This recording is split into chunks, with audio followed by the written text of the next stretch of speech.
Everybody, welcome today for our Public Council briefing on the long-term plan. So please stand for a karakia, please. Well done, you. Whakataka te hau ki te uru, whakataka te hau ki te tonga, kia mā kina ki uta, kia mā taratara ki tai, he hia ke ana te atakura, he tio, he hoka, he hauhu, ti hei, mariora. Thank you very much. So before we crack into this, I'd just like to read what I'm endeavouring to get out today, or what we should all think about getting out of today. Good morning and welcome to our latest public briefing on our LTP. Today's presentation will cover where we are at and talk through 5 potential options for the draft. Under the Local Government Act, it is my job to lead the LTP process, and part of that is giving guidance to staff on what should be included in the draft LTP for the Council to consider. That is why I'm seeking some guidance on what to ask staff to include in the draft LTP that I will present on the 14th of February. It is important to remember that we are not making any decisions today. You're helping me build a draft for us to debate in February. If you don't like anything in the draft, then you can move an amendment in February for us to consider. We will be running amendments as in the same process as the previous annual plan. Please submit any amendments by the 20th of December to ensure we have staff advice for us so we can debate it. Any late amendments may fail to get adequate staff advice for Council to make an informed decision, and I may have to rule them out of order. So the secret to success is here, get them in as soon as you think of it. Because we have a few people away today, I will need to make some judgments on what I ask staff to include in the draft for February, based on today's attendance and the views of those who aren't here. Please bear with me as I make these calls when something is marginal. One thing I'd like to get out of this briefing and the one next Wednesday is to identify our appetite for certain proposals so we can focus on the more contentious debates in February when we decide on the draft that goes out for consultation. And of course, the public can tell us what they think of our draft after the 14th of February. With that, the questions for discussion are the targeted rate range, rating for renewals, 6 rating proposals, capital program figure, PT, MCR and footpath inclusions. With that, I'll ask the team to kick off with their presentation and we will stop at each point to discuss and give guidance for the draft. Thank you. Welcome. Thank you very much, Mr. Mayor. And so Bruce and I will present the first part of the session this morning. Understand, of course, that we're just at the pointy end of this and that there's a significant amount of people behind us been working a great deal to get to this point. So the purpose of today's meeting is just to share where we are in developing the LTP as the Mayor has outlined, and seek some feedback and guidance on where we're going. There's some key issues we'll touch on, and then we'll confirm get the approach for what Council leading us. So there'll be a bit of a background of where we are. We'll talk about the current rates position, so where we're currently sitting. We'll touch on the proposals and savings options. There's some rating issues, which we'll go into a bit more detail. Proposed CapEx and renewals, and then what the steps after from today will look. So just on the background, there will be no surprises here in the I guess the comments on this sheet. Christchurch City Council is not alone with the rest of the country in the challenges that we're facing through significant non-controllable cost increases, inflation, interest rates, insurance. There's significant impacts on council. That's hitting us, hitting Christchurch City highest in the first 2 years of the LTP. Add to that, we've got the Takaha rates impact for year 1 and year 2 of the LTP. And summary Takaha is about 3% in year 1, both taking into CapEx and the OPEX position. So we've got some significant challenges in front of us that we've endeavoured to work through. We've got limited options, and like I say, we've been bombarded with a large number of non-controllable costs. The What Matters Most survey that Council undertook earlier in the year was really, I think it's excellent, and the results that we got back and the engagement that we got from the community and what the things that the community wanted Council to focus on. I thought that was a great tool and a great, I guess, engagement with the public as well. So what did it say? It says we should prioritise retaining services and maintaining assets. The most important element within that survey was on climate and how we were preparing for the climate impacts on Council. So like I say, we found that a very useful and good guiding tool. There's been extensive briefings with councillors, as the Mayor has outlined, since July in public and some in not. So we've, in building the draft LTP to this point, we've focused on the letter of expectation that staff receive from Council. So that's been our guiding principles. So where are we sitting? The current rates position.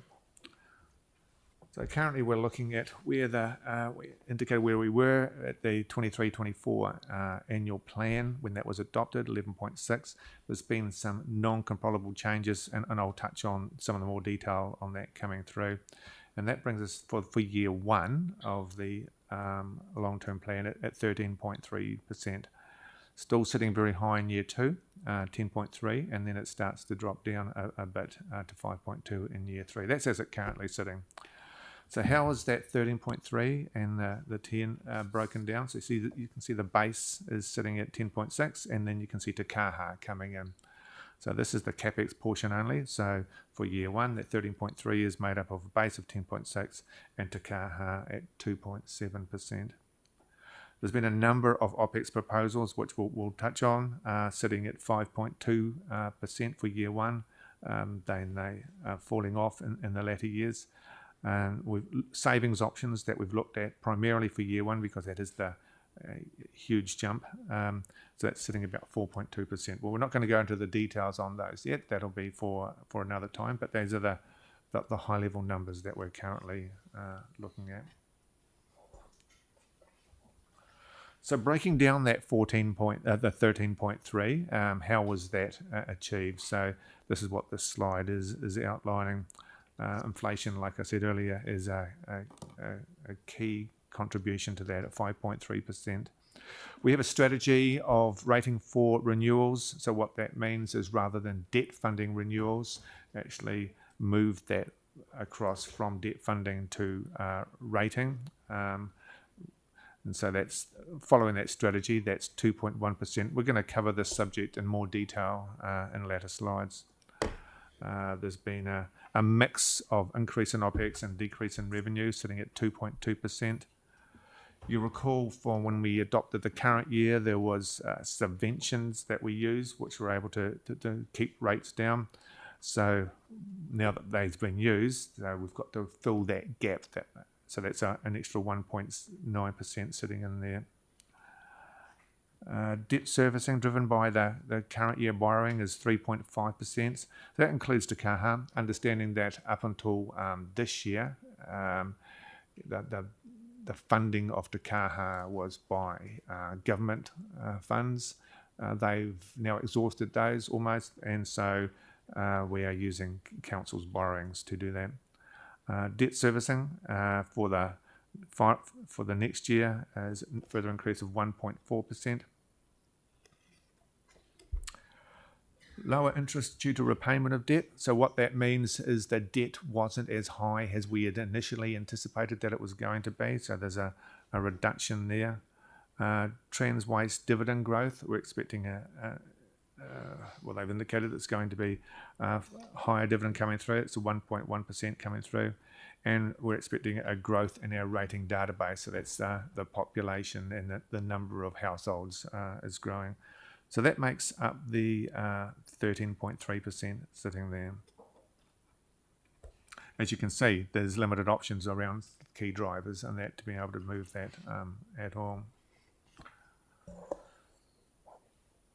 So just looking at the next slide, looks perhaps there's a lot of moving bits in that, so just taking through. So where we're currently, the black line is where we're currently sitting.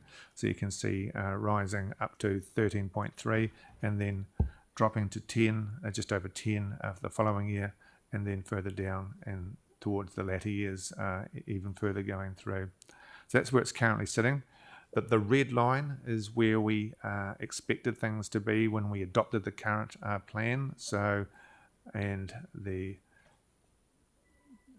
orange line is there's the following year plus Te Kaha. So you can see that increase there, and like I said, that significant increase because of inflation and interest rates, and the key costs are driving that.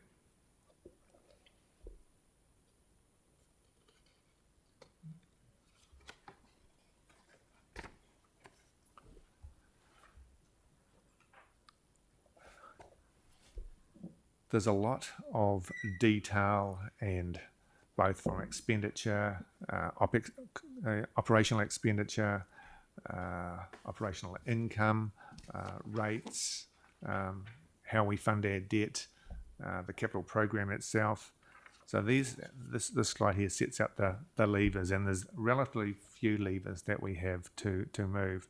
The level of rates, percentage of rates increase sitting at top, the level of capital OPEX, and looking at different scenarios. But it's difficult to get the right balance. It is a balancing act, so it's a compromise in a number of those spaces to get to the final result.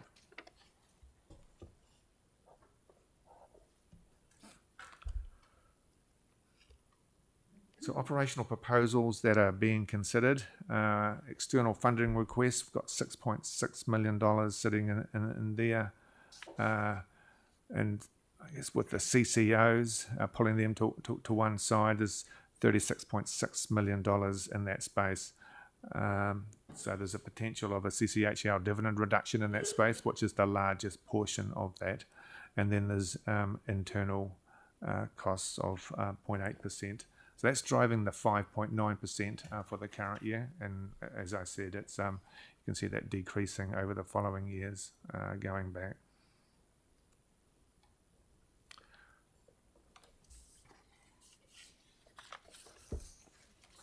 So where do we sit, and what is the target that we need to be aiming at, and what is it required to get there? So the top part, the 13.3%, I've touched on that a number of times already this morning. So that's saying if we want, to move from the 13.3 to a different number, that indicates, this table indicates what level of dollars and operating spend needs to occur to achieve that. Understanding that a 1% rate increase is just under about $7 million, $6.85 million equals 1.1% movement. So if we were aiming for 12%, then we'd need to find an additional $9 million off what we've currently got. If we get to 9%, we'd need to find $30 million. But if we were to say 15%, then there's $12 million additional that could be put in. But that's the 13.3.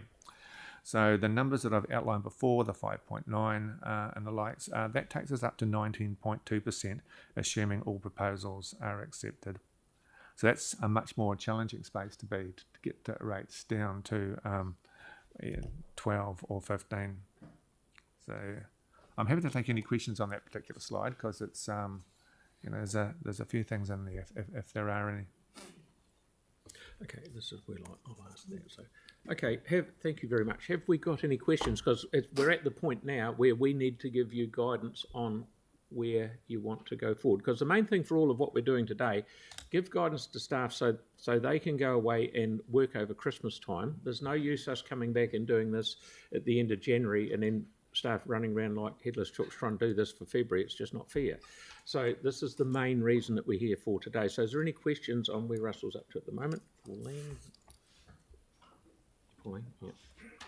On the subvention, if you can just help me understand, because I don't, reversal of one-off subventions benefit is going to cost us 1.9%, and that increase is deferred from 23-24. So what does it mean, and when is it deferred till? The subvention relates to, the comment on the subvention relates to, we use subventions for the current year. When we were setting the rates for the 23-24 year, yep. So we used subventions, was a one-off, okay? So we used it to keep rates down. Yeah, instead of applying it to debt. Which Yes, that would have been another option. Yeah. But we used it to keep rates down in the operational space. So effectively that says we needed less rates income. So we've used it. And so now we've got to fill that gap that was there. So that's what that 1.9% is referring to, Councillor. Yep. Yeah, afterpay. And then, I say it's deferred from 23-24 to 24-25. Correct. Thank you, that's helpful. Cheers. Thank you. Tyrone, please. Thank you, Mayor Phil. So just, Russell, thank you. Look, just talk me through the inflation number in your in the table in the increase analysis, the 5.3%. So I'm kind of interested in the relationship between inflation and when it gets baked into our sort of our forecast, really, because like if CPI was 6% at the year ending 2023, I'd assume that was already June 2023. I'd assume that was already baked into our costs for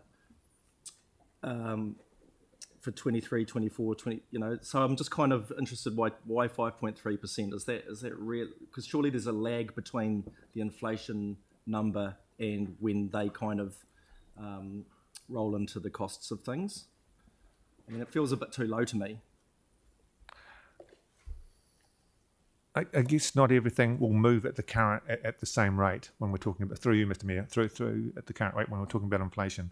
So that's been the jump that we've seen in the costs, both from Burrell and through indications from, like I say, insurance and other factors as well coming through. So, yeah, so we use Business Economic Research Limited, or the sector does sector-wide. So we use those numbers to come through. So while CPI and like council's inflation is different, or council's cost increases are different to CPI. So there's a mix of things in that space, but we rely on the Burrell numbers too. And though over the 20 years they've been reasonably accurate. Okay. So the sector uses those numbers. Okay, so that's we're confident. Well, I mean, how confident can you be? You know, but we're reasonably confident in that. But thanks for the question. Okay. Yeah. Where's he gone? Is he? Victoria. Thank you, Russell. I've got two questions. The first one's in relation to the rating base growth. I'm just keen to understand what is the data that underpins that, and is that conservative, and how up to date is it, and is there any room for movement there?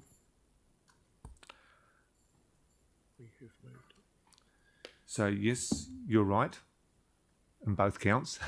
It is. We have moved it. We've been very conservative in the past, so like 0.8%. But we're seeing a level of growth. We use this number based on other stat surveys. QV give us data. So this is based on that. Now, the closer we get to the June, the more accurate we'll be able to be in anticipating that. So there's an element of conservativeness. We don't want to push the boat out too far and then have to crawl back. So, but we're comfortable with that position at this time, understanding that we're still 6 months away from the end. So that could change? That could change. Okay. My second question sort of is on the tail end of Councillor Fields, and I'd like you to help me understand the inflationary component when it comes to day-to-day business for the council with contract letting. when we let a contract, are they ordinarily adjusted for and have a escalation and an inflation component within a contract? And if that is the case, how does that come into play with the inflation component in our overall setting of our long-term plan? That's a great question. There's significant work in that place when we look at contracts and what is the inflationary impact on contracts throughout the coming years. So every contract, well, most contracts will have an inflationary component. So we'll look at that and we'll get the advice from the procurement team on what that does throughout each of the contracts. Some will be percentage, some are set. Are some set? Yes, they're generally based on quarterly CPI, bitumen prices, those sort of indexes. Yeah. So yes, we take that into consideration through each contract. Yeah. Have we been getting that right over recent times? And is there an adjustment in this figure here that accounts for that? Or are we on track? What I'm trying to figure out is whether we're playing some catch up because we haven't quite had sufficient components within our contracts, or whether this is actually, I feel like I'm digging myself a hole slightly because I know it's really complex. But the issue for me is just some confidence around how we are accounting for inflation in our capital projects, and hoping that we're not coming unstuck when we're coming to resetting our long-term plan by having to recoup the inflationary adjustments in our programs. Through you again, Mr. Mayor. Look, it's another great question. Significant work goes into this to make sure we can get as close as we can, but we're not going to be we're not going to be 100%. And so there will be an element of ebbing and flowing in this, but it's certainly not. I'm not aware of it being a significant move from one year to the other and needing a catch up. Yeah. Thank you. Thank you. I just want to confirm that outside of the central government funding and council funding, there's no external funding going into paying for Te Kaha. So we have zero regional contribution towards the capital and zero philanthropic contribution towards it. Through you, Mr. Mayor, that is correct. There's been nothing budgeted in that space. Right. Is there anything that we can do to start applying to places like Rata, to our neighbouring councils for that capital contribution? I'd need to take some advice and come back to you on that, Councillor. I'm not aware. I know where you come from, Yanni. It's not really Russell's department. And Rata's made it very clear what they're really concentrating on, and this would not be it. Well, if you look at stadiums around New Zealand, a lot of them have had contributions from their major philanthropic trusts towards their capital costs. But Rata's made it clear. And they've also had regional contributions as well. So I'm just wondering what more we can do as a council to try and get some external support, given that Te Kaha is one of the biggest costs that we're facing. And Mary has got a little bit of advice she might be able to give. So the operator, Venues Otatahi, are seeking to secure third-party funding for things like the commissioning and different components of the building. So work is well underway in that sphere for that.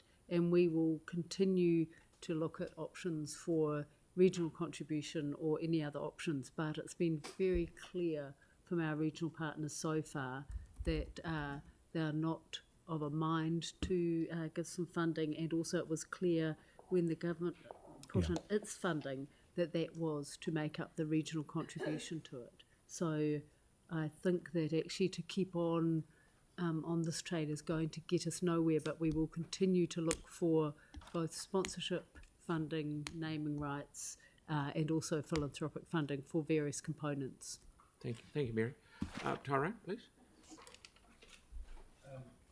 Thank you, Mayor Phil. So, just backtracking to a question that was asked earlier of just the discussion around the rating-based growth. So just a variation on that question. So The volume of of consents for residential new builds in Christchurch over the last, well, let's say in 2022, for example, outstripped like peak rebuild by a considerable volume, right? So is that? I mean, that's my understanding. Is that a fair comment? Anecdotally, I'm not trying to put you on the spot. Like, you know, the Stats NZ numbers would say that. yeah. Anecdotally, through you, Mr. Mayor, anecdotally, that's our understanding as well. But like I say, we use the QV, we talk to the QV folk, we get Stats NZ. You know, we look at a number of sources too when we look at this. Yeah. Yeah. So it's reasonable to assume that there will be some flow through into our. I mean, again, I understand the need to be conservative, but just so I understand it correctly, it's reasonable to expect that there would be some flow through into our rates take essentially. Absolutely. Yeah. And so for the current year, we're ahead of where we thought we would be when we set the rates the following year, previous year. So our level of rates, I guess, growth is higher than we thought.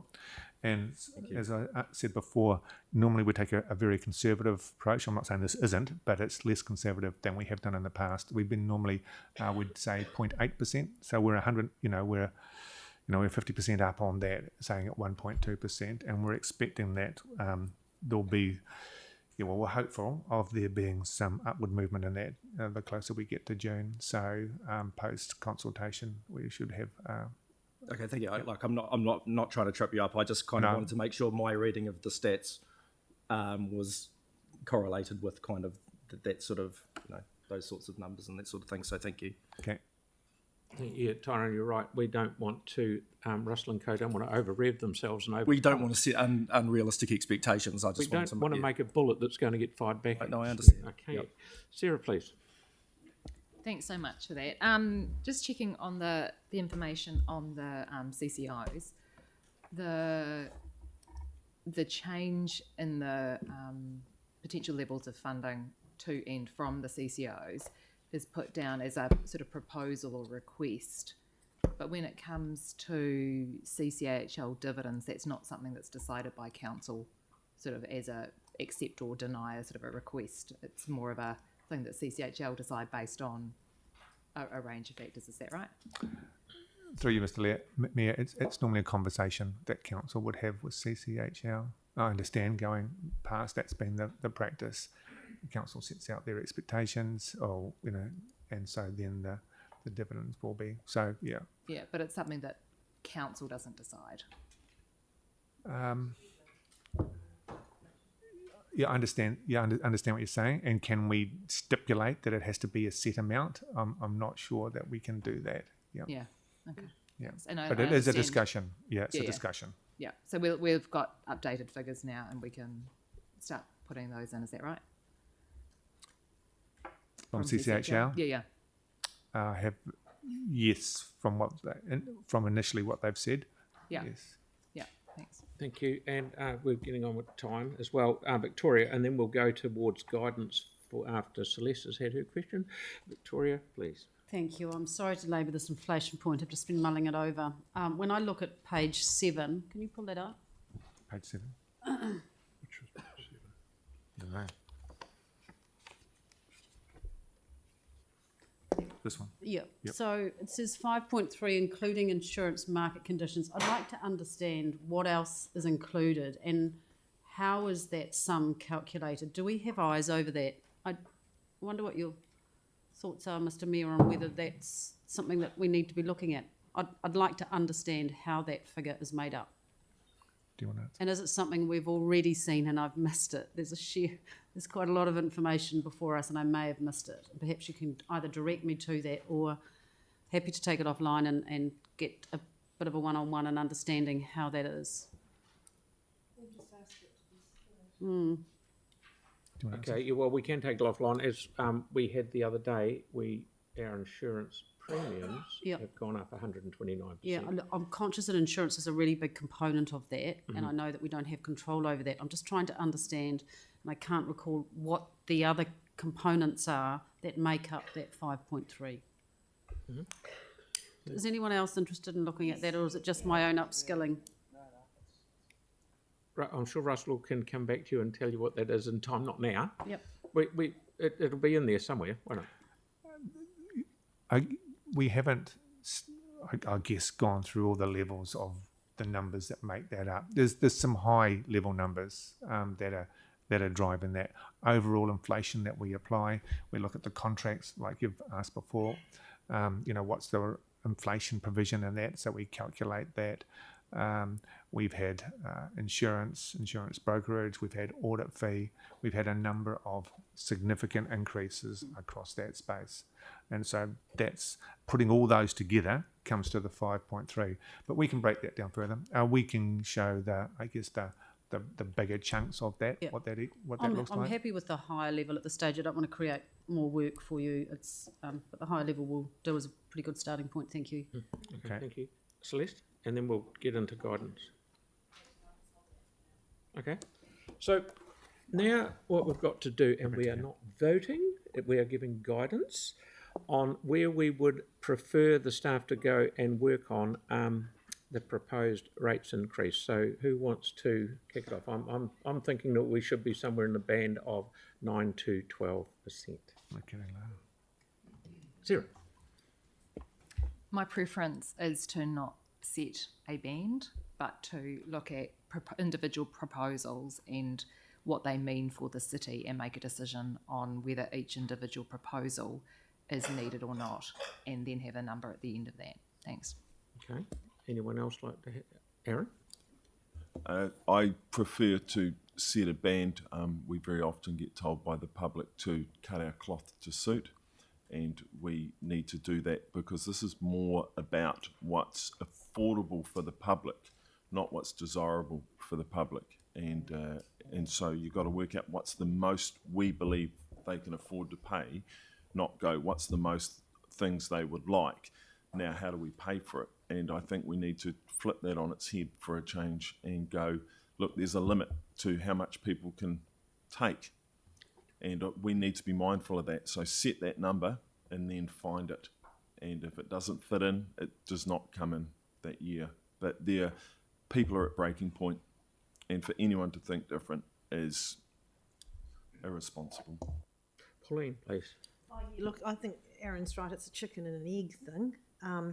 This is just guidance. It doesn't mean it's set in concrete, but what it does is it gives staff an opportunity to try and build this framework that is not inflexible. It is, we can find movement in there, but it's just giving a kind of an indicative range. I think that is probably a fairly acceptable and logical range that we should be aiming at, trying to fit things in. If there are other things that come up that the public want that don't fit in there, we can have when it comes to a vote in February for the draft, we can bump it up, or for stuff people want to take out, we can knock it down. So I think it's quite good to give an indicative range, so I would support that today. Okay. Victoria? Thank you, Mr. Mayor. I'm on the same page.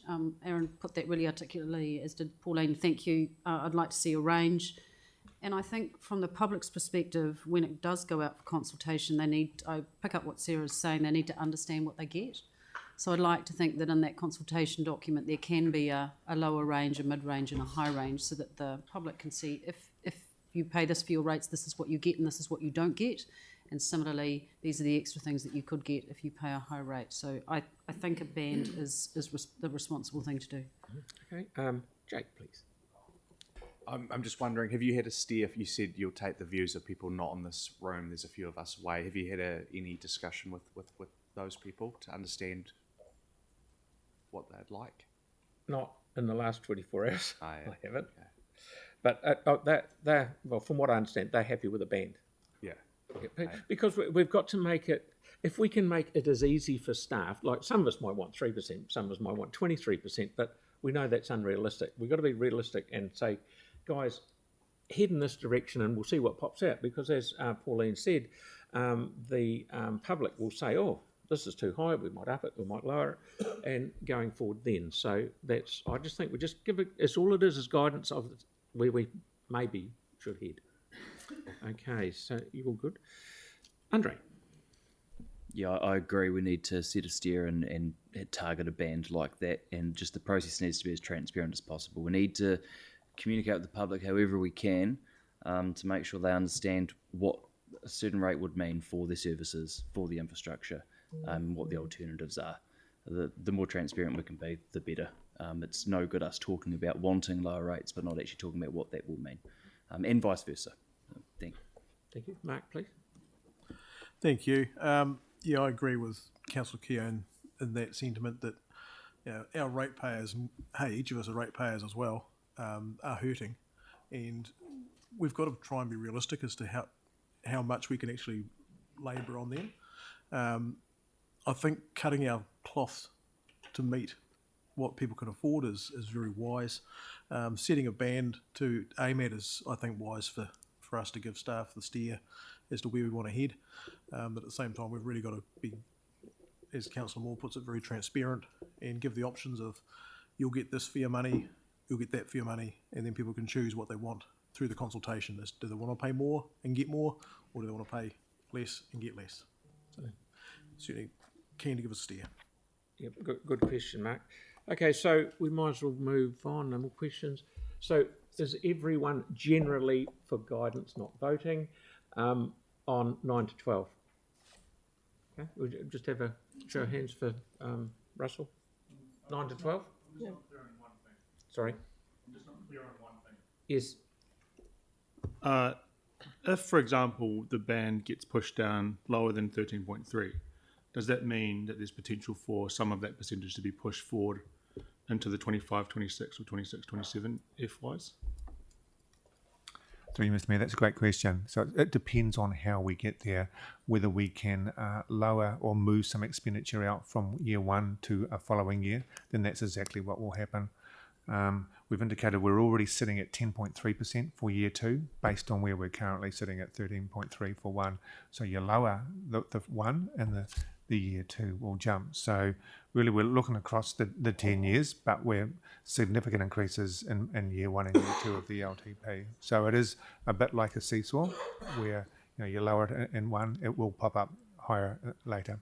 Okay, that makes me nervous. So keen for low, medium and high ranges will be okay. Yeah, and I'd just like to say I shouldn't have said show of hands because that looks like votey stuff and we're not voting on anything, we're just giving guidance. Or have we got general consensus that we'll lean towards 9 to 12%? Victoria? Feels like you're asking us to eat a dead rat. I'd just like these guys to go away with a bit of a steer on where we would like to head them. Sarah? For me, we're currently sitting on sort of the 13-14%, and even at that level, not accepting proposals and things means we're not increasing our adaptation planning, means that our water infrastructure is likely to go backwards over time, and so I'm not comfortable with putting something in front of the public where those things happen. Tim? Keeping in mind that we are looking at a hump in the next couple of 3 years, I think to give a guide to staff, yes, I support that, looking at using that as the guide and putting the bands out with regards to when we go out to the public for consultation, to let them know, and if they want something, this is what it's going to cost, if they want to pull back or increase or whatever. But I mean, right across the board, it's not just this council, it's everywhere, and it's in everybody's homes. You just saw in the paper the other day the increased cost for domestic insurance. So it's not just commercial insurance. So everybody's suffering, and we've got to be realistic of what we've got to achieve for the people of Christchurch. Celeste, please. Celeste. I'm not actually comfortable yet with that setting a band, and I agree with what Councillor Templeton's saying in regards to that. I really want to understand what the trade-offs are, and I don't think we're at a point where we can make some of those decisions. The other thing that I want to raise is I'm not clear on some of the areas where we've looked at raising revenue. I think Councillor Johansson touched on that, and I know there's some areas we've explored, but I think there are other opportunities because we seem to be focusing on either deferring things or cutting costs and really significant projects, such as obviously we've got earthquake legacy work and bridges that need to be repaired. And the other thing that I wanted to raise was the targeted rate around Te Kaha. I know we gave an informal steer and that there wasn't general support for that, but I don't think we had enough information to make that decision. So I'd like that to come back with more information. We're not at a decision-making process at the moment. That's the 14th of February that comes in. I'm keen to see some numbers around that so we can put that into the mix. Victoria? Sorry, I'm having another bite at the cherry. Just mulling over some of the things that have been said, I think the public are expecting us to show some leadership around this with financial prudence, recognising the pressure that our ratepayers are under. For my own benefit, and maybe some of the other newer councillors around the table, what happens if we get to a point where we're looking at a proposal which is still too high in the sense that we don't have the numbers for it and we can't agree and we don't get, we can't reach a conclusion? What happens to us? What happens, say, we end up with 13-15% and there's not enough of us around the table that support us? Can you help me understand what happens then, please? If I can just make a couple of comments. First of all, this is very much at the very difficult point of developing a long-term plan. We have been under no illusion from the very beginning that this was going to be a very challenging exercise. There are many factors that are impacting on the decisions and guidance that you are making. We've outlined those in terms of the inflationary environment. There are also difference of views around the table as to whether there should be a band or no band. In order for staff to be able to develop the detail, we do need a level of guidance. And what you seem to be saying, for those of you who are of a mind to adopt a band, that the 9 to 12%-ish has some level of consensus acceptance. That said, the other argument is to put forward some specific options within the LTP where it is possible to seek guidance from residents as to whether they would be comfortable to increase rates to accommodate those specific proposals. So I think it is a bit of a mix and match, and therefore if you are able to give us guidance of a band, we can then utilise that as a baseline to develop the plan in more detail and to specifically put forward some options for consideration. Thank you, Lynn. Tyro? Thank you, Mayor Phil. Look, I actually really commend you for going out there and and putting something out there. That's really admirable. I do want to just point out that tied up in all this, and I don't think that it's necessarily that clear to the public, but there is a Te Kaha tax of 3% on our rates, and we have to reckon with that at some point, and we have to own it, and whatever rates rise there is, that is going to be a significant portion of that, and that is just the price that the city has to pay for this project, rightly or wrongly. So it's really important that is well signposted and documented.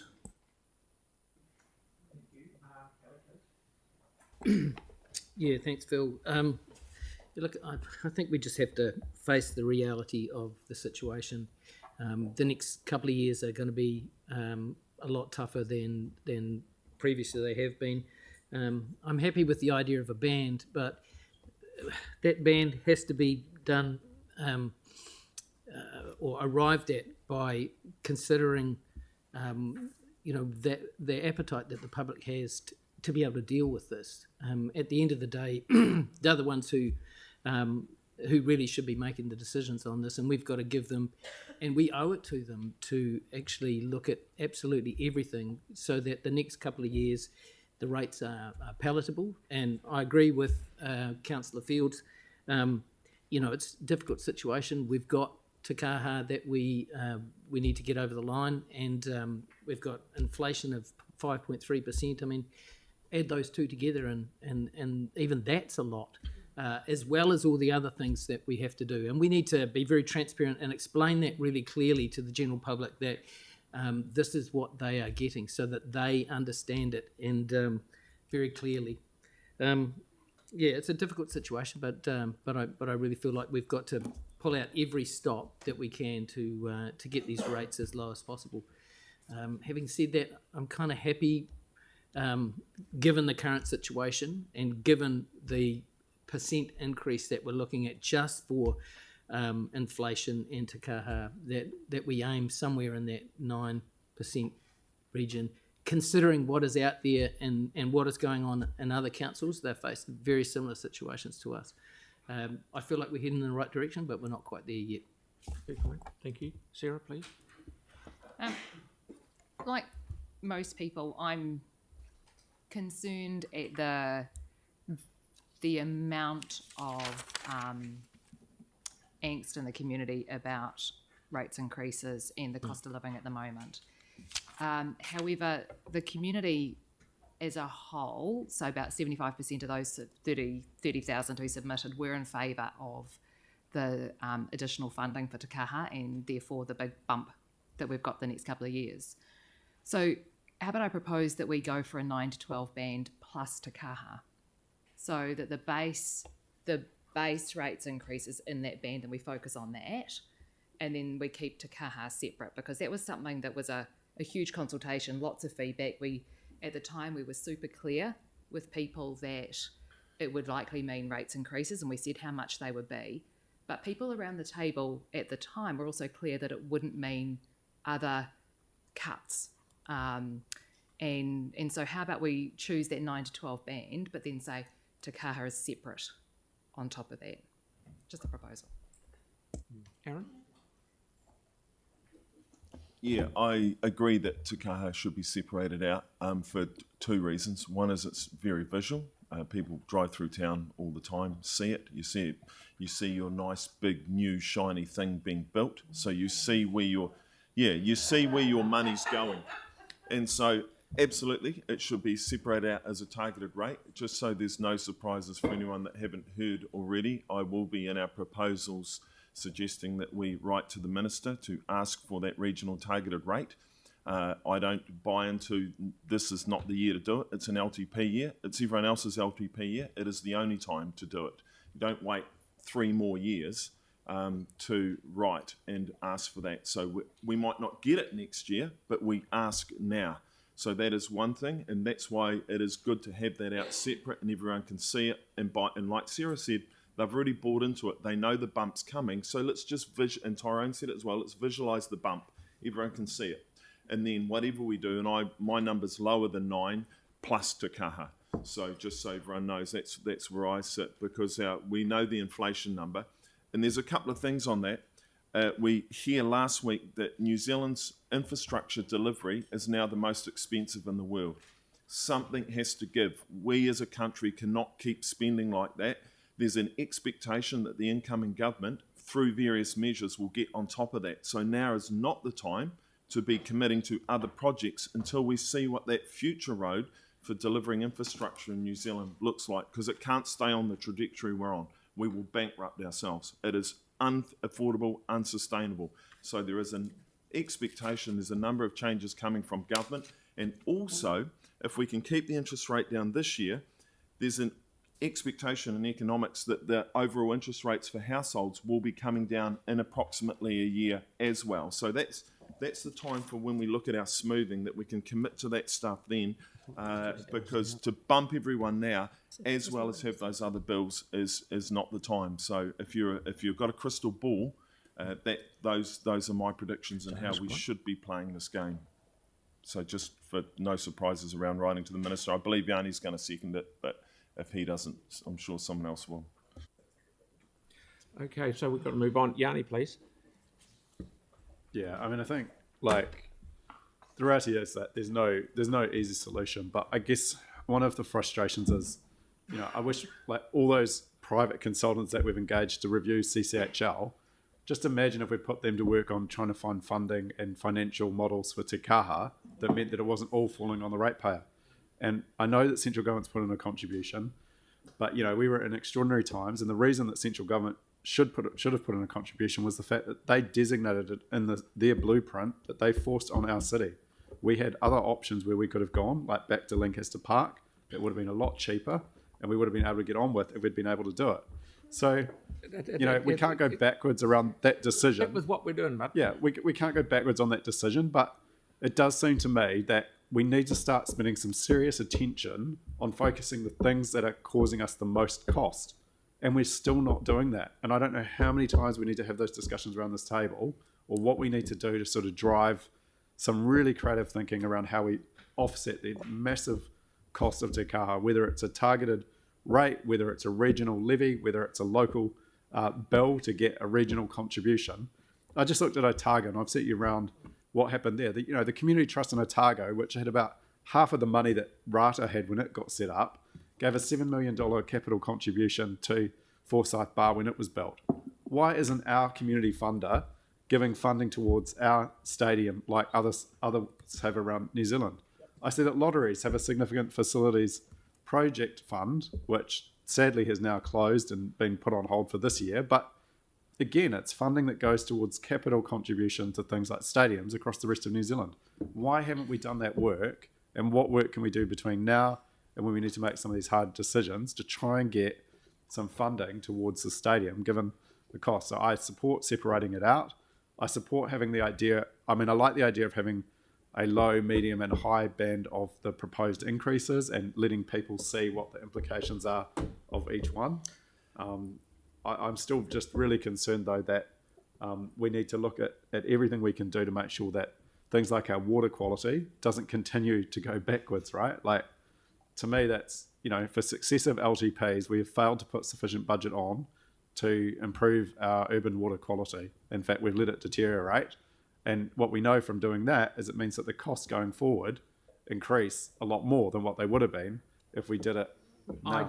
I do disagree that our water quality is going backwards. It is not. The amount of work and effort that our guys are putting into it here and staff is phenomenal. For our urban waterways. But anyway, the staff advice has been pretty clear on that. Moving right along. Wait. So just, the only other thing I was going to suggest that would be really, really good to do is that we need to start thinking about the renewals and the cost of... Yeah, that's coming up next. That's the next one on the list. Right, here we go. There's more work to do. So Sarah has come up with a suggestion that and I totally agree that te kaha with everyone, that te kaha should be separate because, as you say, 30,000 people said we'd like this, and you can see it walking down the road, it's great.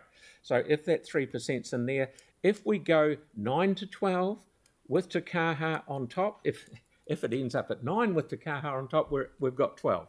But if we end up at 12 and it's more, we'll put it in because it's only draft. We've just got to give these guys some direction on where we're going, otherwise we'll be here all day. All good? Yeah, move on. Sorry. Last point. Yeah, is it possible to include inflation as well as identified? Oh. Okay, so you've got that. Move on to the next one, please. Thank you very much, and I appreciate the time to Oh no, they're all good that. questions. Don't get me wrong. Yeah, they are. They certainly are. So I've touched on the operational savings that are being considered, and there'll be more detail on this in a following briefing. But this is the high level of summary of where they're looking, where there's efficiencies. So we're looking at savings of, approximately 12.7 million.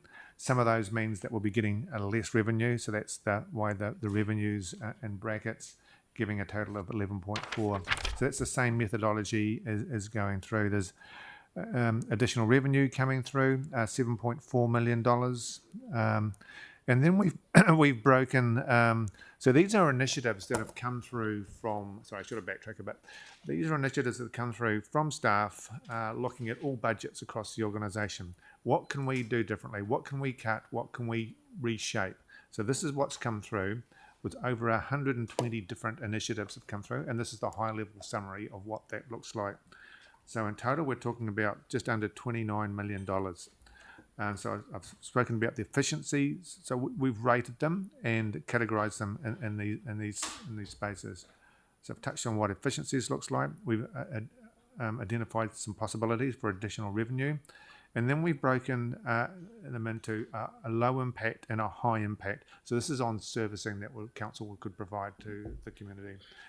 If we did this, what's the impact on the community? Is it high or low? So those are the numbers sitting in there. And then the last line in the chart is concept. So something that we could consider. It probably wouldn't be happening in year one, but is that something we consider to go through? So like I say, more details will be coming through on this, but this is the what we were currently looking at.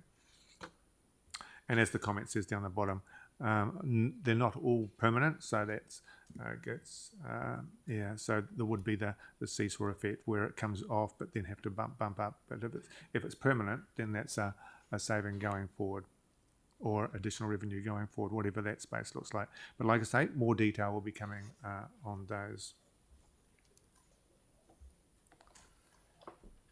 Rating for renewals. There's been some discussion on this already, so we thought it would be good to bring to the council today, just to step through this and ensure that we're all on the same page and understanding the challenges that we have in this space. So where are we at? Currently, the strategy is to move to funding 100% of renewals from rates and NZTA subsidy. So what that's saying is we get some money from NZTA, which will pay for rates in the transport space. So therefore, we'll pay for renewals in the transport space. So combining rates and NZTA, we wanted to be at 100% by 2031. That's the current financial strategy. At the moment, we're at 75%. So why are we looking at this? Because council doesn't fund depreciation. So what I mean by that is when depreciation is the normal wear and tear of a asset that any organisation has. So it's deemed to be the annual, use of the asset. Council doesn't fund that. Effectively, we fund the capital borrowings, and so we're using renewals as a proxy, if you like, for depreciation. So that's one thing that the audit will look at is, okay, well, you have your depreciation and your renewals. Are your renewals matching your depreciation? If not, why not? And often there's reasons why we wouldn't necessarily spend all your depreciation on renewals. There might be an asset that you're not going to replace after a time. So this was introduced in 2015 long-term plan. This calculation, it affects borrowing levels, it affects our debt ratios, our balanced budget, our rates, and our intergenerational equity. So the key matrix, and the ongoing impact on future generations. And the numbers I've already spoken about, there's been a reduction of 1.9% for 2025. There's no, looking at what we've done, we believe that there's no further room to reduce renewals or debt repayment without impacting on council's balanced budget and prudence benchmark. That's a benchmark set by the Department of Department of Internal Affairs. It's a benchmark that there's a number of them that DIA put out. All councils need to report on that. It's not solid. It's probably what we'd call a sticky benchmark, but it's a good indication as to are we being financially prudent. So we would like to make sure that we do have a balanced budget. You might pop in and out from one year to the other for a particular reason, but anyway.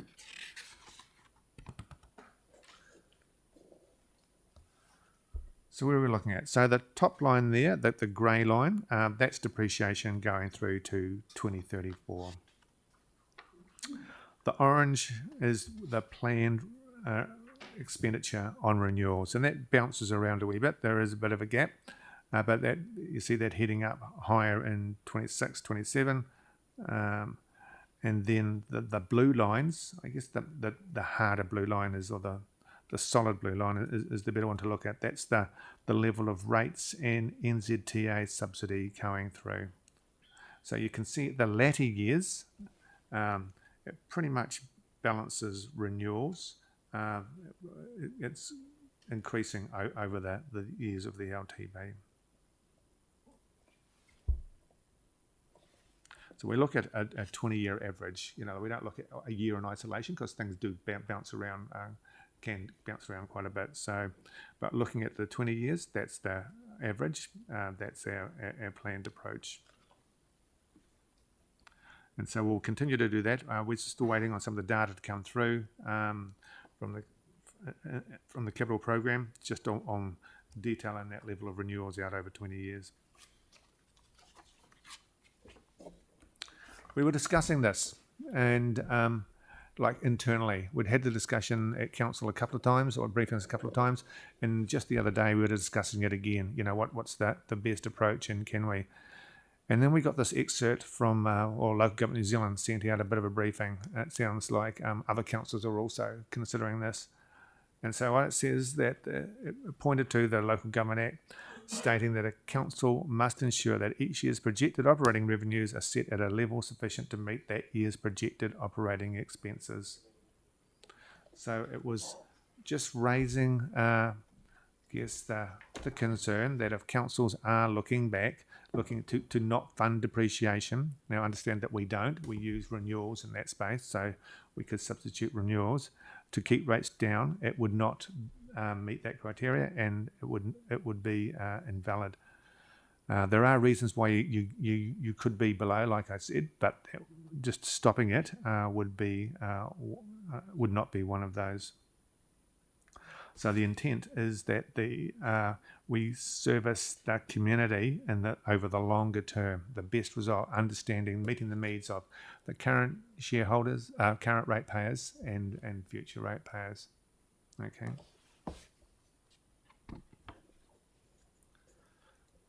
So where are we looking?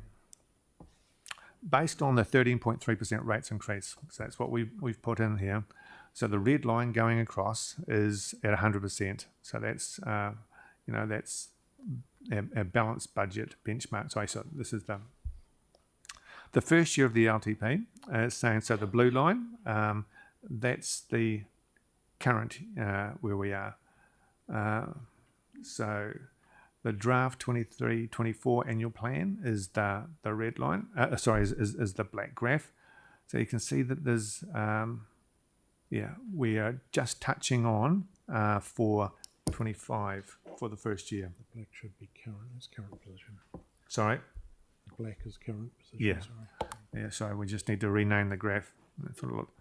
The black line is the black graph, the black columns, that's where we currently are. So in the latter years, we balance. There's a bit of a gap.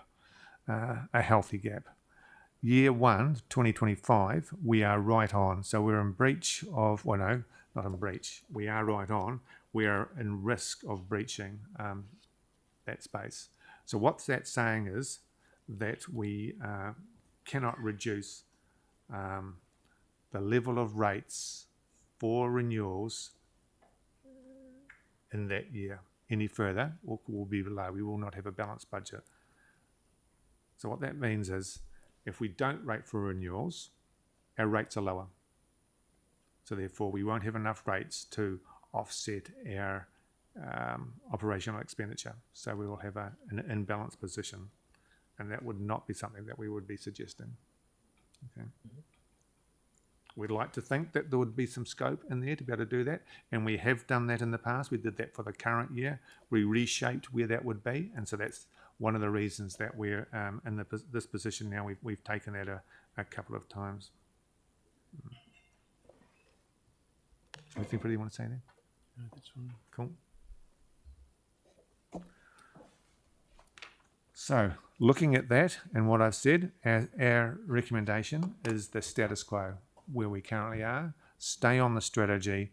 Don't move that level at all, because of the risk that I've just outlined. Yeah.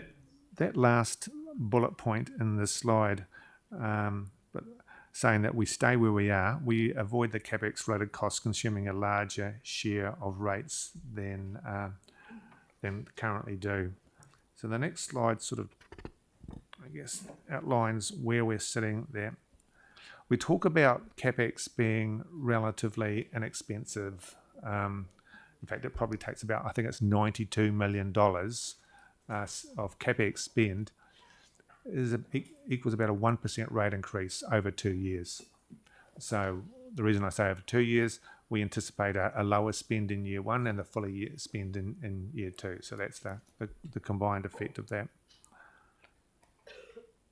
So when looking at the rates, just splitting the rates between operational costs and CapEx costs, so that's debt repayment, interest and the likes, we're just on half of the rates that we take are being spent in CapEx. So whilst an individual project may not have a huge impact, cumulatively over the term, it does have quite a significant impact on the rates, because we repay our debt over a 30-year term, taking on average, looking at all the assets we have and the life of the asset, to get the, I guess, focus on the intergenerational equity, so the people who are using the assets pay for it. That's the understanding. So, or the rationale. So, using a 30-year repayment plan best meets that. In doing that, we do build up a level of capital. So that's what that's showing here. The significant impact that CapEx does have on rates. So we did look at a number of options, alternatives.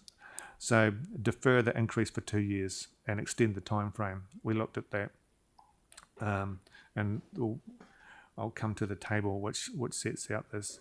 So what that will mean, there'll be additional borrowing, which will cause an extra 2.7% rates increase over the term of the LTP, and also negatively impact our debt headroom.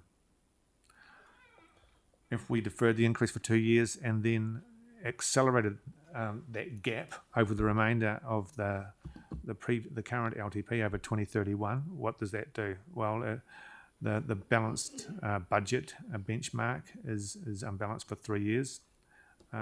Borrowing is not as much as the previous year, but it is still a jump, and it's an extra 1.1% rates increase over the term of the LTP. Yeah. And so also over the annual rates increase over the 27-31 period for renewals is be approaching 3%. So that's a significant amount in itself. So the next table sort of summarizes each of those. So the red line, the blue and the black tabs, that's what we've had. So just looking at the green and the orange. So the green is is pausing it for 2 years and then accelerating it over the 2031. So you can see that we remain unbudgeted for 1, 2, 3 years, just get above in 2028, and then we're above beyond that. If we have a 2-year extension and then pause it for 2 years and then have a 2-year extension, so add on 2 years to the 2031 targeted time, you'll see that we're unbudgeted for a significant portion of the LTP. So for these reasons, it's not our recommendation that this be looked at. Look, there's quite a bit of, we tried not to get too technical in this space. We tried to paint the picture as clear as we could. I'm happy to stop here and ask any questions to make sure that we're understood. Following this, we'll be going on to the rating section. So Andrew Jeffries will be joining us at the table. But happy to take any questions on this, Mr. Mayor. Yeah. Thank you, Russell. I'll just hang on, just write that down. Mel. Yeah. So in front of us, guys, we've got 3 things: status quo, option 1, or option 2. So that's what these guys want guidance on. So that's what we need to do. We've got to think whether we want to borrow some more dough if we go for option 1, or borrow slightly less money as option 2, or stick with the status quo, which they are recommending. So fire away with your questions. Victoria's first. A question's been answered in the latest slides. Thank you. Jake? Thanks.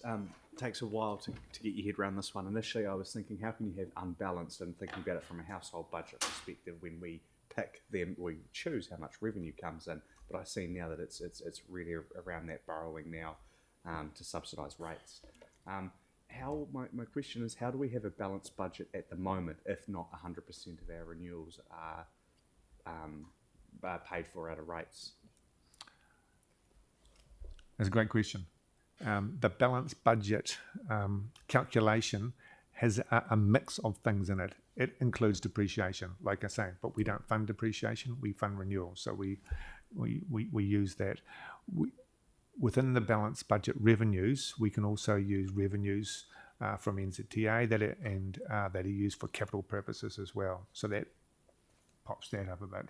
So there's a mix of things in there. So it accounts for that intergenerational equity of the idea that for renewals you should do some rating and some borrowing. Our recommendation is that we would move to be fully rating for renewals and getting to that space over time. So if that's balanced, how are we balanced where we are at the moment? Both can't be. There are some Crown capital revenues that are allowed to be incorporated in the calculation, and the significant Crown contribution for tikaha over the last couple of years has, I guess, hidden, for want of a better word, the fact that we have an unbalanced budget. Very hard to hear you. Oh, sorry, I heard it. Yeah, fair enough. I'd ask you to say it again, please. Yeah, there are some Crown capital revenues that are allowed to be incorporated in the calculation. It's only Crown capital revenues, and there's been significant Crown capital revenues over the last couple of years and the current year for tikaha. So that has helped significantly that ratio, that balanced budget ratio. Without those Crown revenues, we probably would have had an unbalanced budget for the last 2 or 3 years. I should point out, this is a ratio that's set on to us by DIA. We have our own treasury matrix to make sure that we are, fully financially prudent, and we're meeting the treasury needs. Also, this isn't the cash position, this is the accounting position. Like I said, it's got depreciation in there.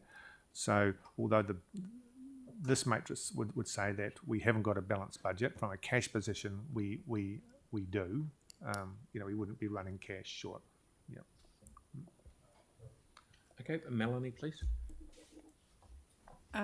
With those, say for number one, it says the net extra 2.7% rates increase over the LTP. So that's over 10 years. And is that purely the interest cost that we're talking about that causes that increase? Yeah, that's just interest cost, isn't it, over there? Would be interest and starting to repay that extra 267 million that you would borrow over that time. Did you hear that? If we were to be rating for renewals now, where we would be essentially paying that up front. So I would have thought that doesn't quite make sense to me. Because I would have thought the only difference between rating for it now or borrowing and then rating for it later is the interest cost, or not. Okay, so that's a great question. So mostly it's interest, but understanding that when we do borrow, we do start to repay that when we borrow it as well.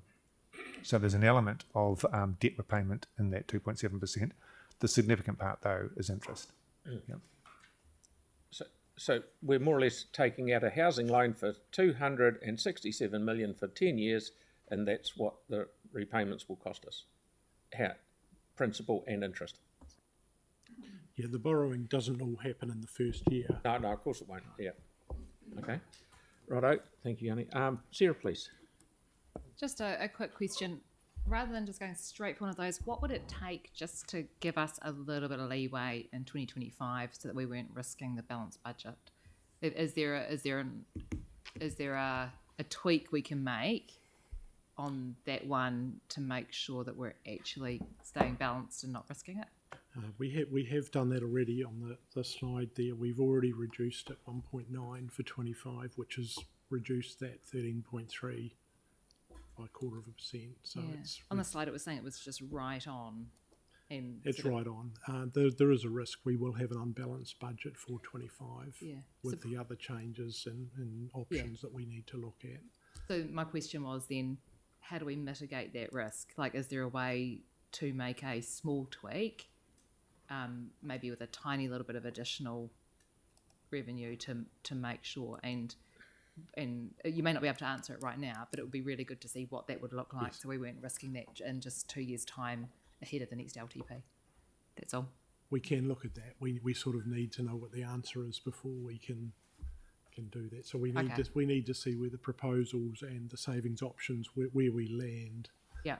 And what the ratio looks like, and then it could be possible to tweak it. So we just need to make that explicit when we have the discussion in February. Yeah, thanks.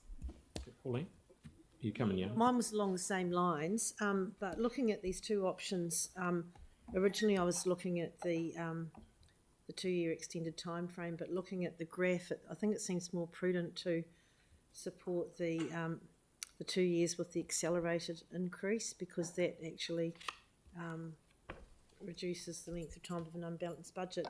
And just looking at so I would actually support the option 2, but the word you use, unbalanced budget, sounds really scary, but I believe it's not actually scary, so long as we don't do that too frequently or for too long, and provided we have a very good reason to do that. Like, it's not a crime, is it? Balanced budget is like a policy or an ideal, but if we have good cause to have an unbalanced budget for, say, 1 or 2 years, it's not a big black mark, is it? For 1 year, I don't believe audit would qualify the LTP. Understand that audit have to audit the LTP. So this is a prudence benchmark set out by Department of Internal Affairs, and so it's to ensure that councils are prudently managing their funds and rating accordingly, and covering the things that they should cover. So you're right in that it's not a firm matrix that we must attain, but so there are reasons for not attaining it. But if we're going to do that for any length of time, and like we're talking a few years there, we're talking about 1, 2, 3, possibly 4 years into 2028, that would seem like in our view, a risky position to be taking through to audit and having the DIA review as well. So that wouldn't be what we'd be recommending. As Bruce has already outlined, there is risk as we're currently sitting in the current year of meeting where we are, based on the numbers that we're got in front of us. Okay, so I would support what Sarah's suggesting, that perhaps if you can bring back some sort of a number that's going to work, so that we have a little bit of a financial buffer there to get us through that. It's that hump we're trying to navigate. So if we can find some sort of a number that would work there, so that we don't have an unbalanced budget for too long, I think that would be good. Okay, so we'll definitely be looking at this post, once we've, I guess, landed on the other options that we'll be considering. Yanni, please. Yeah, do we have a sense of how, like, what the additional costs will be to reactive maintenance if we defer these renewals? Yeah, it's not the renewals themselves. Well, we're not rating for it, so we're not doing it, right? No, we're just borrowing. Yeah, to be clear, we're still doing the renewals work. It's how we're funding it. We either rate fund them or we borrow it. Currently, we're doing a mix of both. Right. Okay. So where we're deferring, like renewing streets and the LTP, what does that mean in terms of like the cost? Okay. You finished? Yeah? Well, no, sorry. I just want to be clear. Like, so regardless of whether we do more or less, you're mixing. Yeah. Well, I just want to understand this then. So regardless of how we pay for it, the proposal is still to do less in terms of renewals than the LTP. No, we're not. We're just talking about how we fund the renewals I've answered the expenditure. question. Thank you, Russell. Tyler? Sorry, yeah. Kia ora, guys. Forgive me. It's sort of going whoosh over my head a little bit in terms of the rating and borrowing parts of this and the pros and cons. It's quite a high level piece here. So I just wanted to get some clarification around some of the stuff that I've written down. And the first one, in terms of the pros, just I want some clarity on this. There's a reduced reliance on borrowing, which could decrease the council's dependence on external funding, potentially, and leading to lower interest payments. Is that what I'm hearing? That is correct. If we take the staff rate. Yeah. So we stay on track. The recommendation from staff is that we stay on track and move the funding of renewals from debt to rates. Okay. So over time, the debt and the interest components will come back. Yep. Okay. And your debt management will look a bit better in terms of achieving a higher funding percentage from rates and subsidies. The next one is the balanced budget, and I wasn't quite sure on that. I'm not really clear exactly. I see the red line here, and I'm not sure what everyone's talking about the 2025 year. Can I, in layman's terms, can you just clarify for me? Okay, so the red line is 100%. Okay, so we just put a red line in because it's easier to see over the full years. So that's a balanced budget, if you like. We above the red line, we're balanced. Below, we're not. Looking at year 25 and understand that the black is where we currently are sitting, we are going to be under. Okay. Or just on, like risk of being under, we're just on. In the latter years, it's above, although you see 27 is close. Yeah. Great. Yeah. Okay. And the next question is around intergenerational equity. Yep. So by fully funding through rates renewals, the council could, or the intention is to distribute the funds equitably across all generations, which go across between 25 and 34. Is that correct? So if you like, we use renewal expenditure as a proxy for depreciation. So depreciation is the wearing out or the use of the asset every year. So by doing this, then the people using the asset every year are paying for that cost in the rates, as opposed to borrowing for it and just paying 1/30th in 1 year. Yeah. I see. And that, so if we didn't embark on the strategy of moving it, and I haven't seen them, but I understand that when it was first brought in, our debt was just going extremely high, and it would be unaffordable very, very quickly. So and it's great you're trying to bring the hub down. I see it in the page, but so there's an increased pressure on rates immediately if we follow through with the staff rec. That's right. We're moving from the pressure is now as we put more into rates to fund renewals. So I think it's about 2.1%. Yeah, 2.1% increase year on year. And can you talk to me about the agility of that? So, for example, does that mean that you're not financially flexible if you do go with this? Say something happens and the debt headroom changes. Does that mean if a flood happens, for example, we have to put quite a big amount into capex? Would that mean it'll be harder to get that money? If we didn't have the strategy, yeah. So, perhaps. Sorry, just weighing up pros and cons. Yeah, I saw some head shaking in the back, so it sounds about right. Thank you. We can have a chat if you like. Okay, cool. Moving right along. If we go with your, I'm allergic to borrowing money. We've already got $2 billion on the hook. To go and borrow another $250 million and add on to it doesn't make sense to me. So your recommendation is the one that doesn't add $250 million onto our borrowing. Is that correct? That's correct, Mr. Mayor. Our recommendation, our staff's recommendation, is we stay the status quo. Absolutely. Stay the strategy. Yeah. But if some councillors wanted to change it a little bit, they could throw an amendment in if they wanted to. But in general, we need a bit of guidance here. Are we generally happy with the status quo, which is recommended? Oh, yeah. I think generally that's what I'm hearing. But if other councillors want to change it and put in an amendment, they're more than welcome to. Yeah, and can they bring that information back with Sarah and I? Okay, but generally that status quo is where we're working towards. Thank you very much. Thank you. Right, cup of tea. So set the time. Back We- at 11:10. 11:10, everybody. Thank you.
Okay, everybody, welcome back. So now we are talking about rating issues, and we've got Andrew here to tell us everything he knows. Thank you very much. Nope. These rating issues last week, and we've raised 8 issues with you at the briefing, and we've had indicative direction to support 6 of them through to the draft LTP. The 2 that weren't supported for going to the draft LTP were land value rating and a targeted rate for Te Kaha. Now, just to clarify what it was that didn't get support with the Te Kaha targeted rate, we had suggested to you a rate that would target those who benefit more from the stadium. So we'd looked at the possibility of targeting central city business with a higher rate, and potentially the accommodation sector. So it was that extra funding from those who benefit more that got the no. What I am hearing is a keenness that Te Kaha be sort of separated out. This is the giant 3% sign on top of the stadium, and we have undertaken to come back to you on that with a range of options, because a separate sort of rate for transparency is one option, but we think that there are other better options, and we'll come back to you with what those are. When we say separated out, it's really perhaps just in the consultation document for clarity for the public. Do you? Okay. Yeah, and it needs to include both the operational expenditure that we're going to spend every year, as well as the operational paying back debt kind of expenditure, What the you interest. understood as well? Yeah. CD would have those figures for the car anyway. Yeah. Significant enough. So just so on the right track here, I thought it was just for the cost of Te Kaha. Yeah, not the operational Not the cost. running of it. No. Because we've got no idea what the running of it is. Yeah, okay, thank you. Yeah. Just when that happens. Right. Okay, so carry on, Andrew. Yeah, please. okay. If I run through the 6 that have had indicative support, and then maybe we have questions and discussion at the end, is that? Yep. Okay, so our first one is to extend the current city vacant differential. At the moment, we charge a higher general rate differential in the central city to vacant land. There is an accompanying remission. Essentially, if that land is kept in a tidy state, it will get a remission of the extra amount that it pays in the differential. So we've got, at the moment, the central city vacant land differential, and we want to extend that to 4 suburban commercial centres, which are New Brighton, Littleton, Sydenham and Linwood Village. Those areas have been chosen because they've got a substantial amount of vacant land, and that was supported. I think we had strong public support for that in the last annual plan when we consulted on it at a high level. The second one is some changes to the way we provide remissions to charities. Essentially, at the moment, when a charity qualifies for a remission, it essentially gets 100%. I say 100%, it's 100% of the general rate and 50% of targeted rates, but I'm simplifying that to 100%. So, they get it all at the moment, automatically, if they qualify. What we're planning on doing is moving away from that way of operating to provide a graduated scaling of remissions that focuses on the financial need of the charity, the needs of the community, and council's strategic priorities. And we would provide a transition period. We wouldn't, hit anyone on the 1st of July 2024, but there would be a transition period to ease the journey for any particular charity. For any reductions. Sorry? For any reductions. for any reductions. Yeah. The third one is visitor accommodation in a residential unit. So think Airbnb type properties. We're going to rate those as business. Now, at the moment, our rating policy says we rate, all businesses, obviously, as business, including what we call travellers' accommodation. But our issue is that we don't really know when a property is acting, as an Airbnb type property. We've recently had a change to the district plan, and we're now, in theory, getting information as to who is, which properties are providing Airbnb type services. So our proposal is from the 1st of July 2024 to rate as business any residential property that's used for unhosted short-term accommodation for more than 60 nights per year. Now, the 60 nights is the same threshold as in the district plan. So if you are providing the service for more than 60 nights, then you've got to have a consent. So we're only going to rate people as business if they, have to get a consent as well. And anyone providing hosted short-term accommodation, they'll be rated as business if they're, predominantly used for that purpose.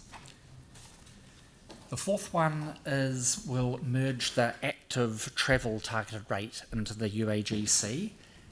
They're both, levied at the moment on SUIPs, this kind of essentially per rating unit.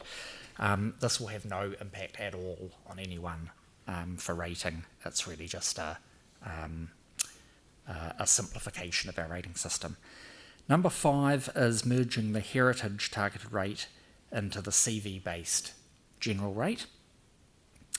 That at the moment we are recovering rates for on that rate without actually having expenditure to fund. It's kind of gathering revenue in advance of the actual spending. Now, if we merge that rate into the general rate, that will mean that we're not funding in advance that spending, and that will mean a saving of 0.3% for ratepayers next year. The last one is something to do with rates postponements. At the moment, we automatically provide rates postponements on application to anyone over 65. It's not widely taken up. I think last time I looked there were 10 of those, which is not a big number. We just want to move to not automatically providing it and instead sort of assessing it on a needs basis. We'll do that in a generous way, but I mean, for example, it's confusing if we have multiple generations owning a house. One of them's over 65, others are under 65. It's all just a bit confusing as to whether the automatic over 65 applies. So we would, assess that, as I said, on need. That's the 6. I'm happy to have some questions. Thank you, Andrew. Pauline? Thank you. Just for clarity, on your rates remissions for charities, and you're saying that, it'll be basically assessed on a case by case. But just for clarity, you're not saying you either pay 100 or nothing. People Correct. could land, charities could land somewhere in between according to where they qualify. Yes. Thank you. Sarah? Oh, Jake and then Sarah. Just on the Airbnb proposal, the idea is that they would be rated the same as what a commercial enterprise would. So it just fixes the discrepancy. It's not a specific. Yeah, perfect. And secondly, in terms of feedback, I would like to look at the Te Kaha. I was one of those that sort of didn't want to look at it, but I've changed my mind. I just think that given that there's a value uplift to be captured, presumably from the stadium, then that it seems fair that those that benefit from that should contribute. And if we don't put it in now, there'll never be an appetite to put it in. So let's look at it now. It would be quite good to get direction on that one, broadly. Yeah. So, sorry, just for my daft head, could you explain that again for everyone that's listening? So, at our briefing last week, we talked about essentially two broad options for recovering more money from those who benefit from the stadium. We talked about, central city businesses and, the a kind of a starter for 10 was, like drawing a 2 kilometre circle around Te Kaha. But I mean, you could do anything, someone said to me, well, that goes a little bit too far east potentially. That was one option. Another was, the 2 kilometre circle and charging businesses a targeted rate, within that area. Another option was looking at the accommodation sector, thinking that the accommodation sector may benefit from people coming in, staying the night, attending a concert or something like that. Both those options, we discussed them, and the message that I got from our briefing last week was the timing wasn't kind of quite right on it, and kind of pause on that concept. Yep, that's the impression I got. Thank you. Sarah, please. Thanks. A couple of things on that. If we did choose to go ahead with a targeted rate either on accommodation or businesses in the central city, is it possible to do that as well as separating out the Te Kaha part in the rating bills, or does that make it too complicated? I think it does make it quite complicated. I wouldn't want to say it's impossible. I would need to think about that. I haven't done a lot of thinking about it because the direction that I got the other day was, no on it, but I'm happy to do some thinking on that. Okay. So that was just a follow on. So my actual question is, we did also discuss the other day the potential and options around some sort of climate levy to help fund the works that are going to be needed for adaptation with sea level rise and other impacts. So this isn't up here. Is there more work to be done before that comes back to us?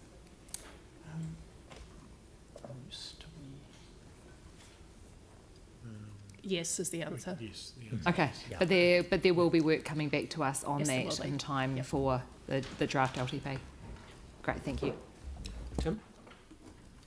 Yeah, just with regards to the 2K around Te Kaha, Yes. I'd like to see some examples, but also I'd like to, if we are going to decide around this, it'd be good to see, say, that it's up and running for at least a year to 18 months to see what the value is, and then go forward on that, because I think it'd be unfair to do that before we know what's actually happening in the lie of the land. So just to clarify, you're saying you would like to see a pause on a rate to recover from the beneficiaries in the 2K circle? Yeah.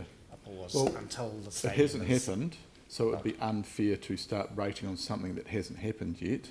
And our businesses in town, we've been told by Central Business Association and others, they have struggled with COVID, etc. So I don't see we should be kicking them in the teeth now as they recover. So I think that's really important. So I think we should just give them a wee bit of time, but also to see how the land lies. Could be absolutely fantastic and exploding with joy. And yeah, absolutely, I'd be more than happy, let's look at it then. But at the moment, I think we should just pause it and plan for the future, plan to do it, but let's just see the ground we're on before we do it. Victoria? Thanks. Just following on from Tim, I repeat those sentiments around attracting in a city business, and I'd like, the pause is a better idea. The question for me, though, is trying to understand, are you targeting all businesses or just the hospitality and accommodation type sector? Because there's other businesses that happen to be within your 2 kilometre radius that actually may not be impacted. So I'd like to understand whether it's all or who or how or... I guess I put two, proposals forward. One was all businesses. So acknowledging that some of those may not, particularly benefit from the stadium. The other option was the accommodation sector. I guess the issue with that is, there's plenty of things that happen at the stadium that don't involve accommodation in the central city. The Crusaders game type thing is the typical example. So, look, there's been no perfect, design prepared. Those were two initial starters. Okay, yeah. My second question, if I can, thank you for that, is in relation to the rates remission for the charities. I'm just anticipating further administrative work around that. Is that something that your team could absorb within current resourcing, or are you going to need extra staff and help to do that? We believe we can do it within existing resourcing. We've been involving our grants team, John Fulsell and his team, and John has signalled to me that the work that his team would do on it could be done within his existing budget. What do you call it? Yeah, resourcing. Yeah. So I really need to move on. We've got Aaron and then Celeste. Yeah, just around the targeted rate around the stadium, I thought we worked under a system that if we build something or because of council or whoever, a part of town becomes extremely popular, the prices go up and we get them because the value's higher, so Yes. it rates higher and we get more money off them. That's correct. Yeah, I But think so there would be is this not a double dip? So, look, that is a factor to take into account, is that you build any facility like that, it will impact on capital values of businesses in the surrounding area, and at the next revaluation, you might expect those to increase more than other parts of town or something like that, for example, and that would lead to them paying more rates from the next revaluation. So if it is a popular site attraction, we get more money. It's the whole thing of we don't get more money, but we recover. Redistributed. Yeah, redistributed. Okay, and then the other one is the residential property hosted short-term accommodation. Can you just clarify what that is? Is that having a border? No. Isn't that hosted accommodation? So a hosted accommodation, would be having a border, but we're looking at short-term accommodation. What, say your border doesn't stay long? Yeah. Oh, well, I would say, I can't imagine us looking at one border and how long did that one border stay. It's more how you're marketing your property, So if you've got a bedroom at your house and you rent that out short term, then you'll pay... Then, let's put it this way. If you're for hosted accommodation, we are looking at the predominant use of the property. If it's one bedroom, it's probably not predominantly being used for that purpose. Right. We can, in theory, split rate properties. So in other words, you'd get QV in and you'd separately value the bedroom. But Right. as you can imagine, that's not something that, We do a lot of. we do a lot of. Yeah. Right, okay. So, You wouldn't do for one bed. no, you wouldn't. Okay, now, hang on a minute. Celeste has signalled she's going to put an amendment in for a targeted rate for Takaha, okay? We can worry, let's see how that forms in time for February 14. It has got nothing to do with what we've got here in front of us at the moment. Fair enough, if it goes in, it goes in. I, myself, don't actually, I seem to go along with Tim. But anyway, let's get what's in front of us done, and the amendment from Celeste will come in. So we've got it, we've really got to move on. So is everyone generally happy with what they see in those 6, or do you want me to do them separately? The whole lot? Everyone? Good, see you later. Great, done. Sorry, there's two questions. So, Celeste? Thanks, just two quick ones. Can I just clarify, the targeted rate was for CapEx and OpEx, right? For the Takaha. That was the briefing. I thought it was, but... Yeah. Well, I've got the... it's undecided. It could Okay. be. So that would be, we're currently rating for CapEx. Well, we will be, so just want to clarify that. So when you come back, can we get a bit more information about that? Thank you. And the second one is around, have we looked at congestion charging? Are we looking at that? In terms of revenue opportunity for the council.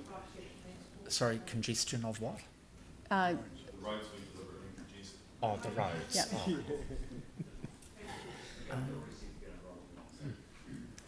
That's not part of this, I don't think. Yeah, I'm not sure that. it's I haven't done Okay. anything. No, separate thing. Okay, thank you. Lastly, Yanni. Yeah, thanks. I wasn't happy with the active transport going into the UAGC. So are we going to have options around that just going into... are we going to have options around that just going into the general rate based on capital value? Yanni, if you want to. Right. Okay. And just not sure where we got to with a ticket levy. So is that work happening or... Yeah, like for existing like venues that we've got in the city.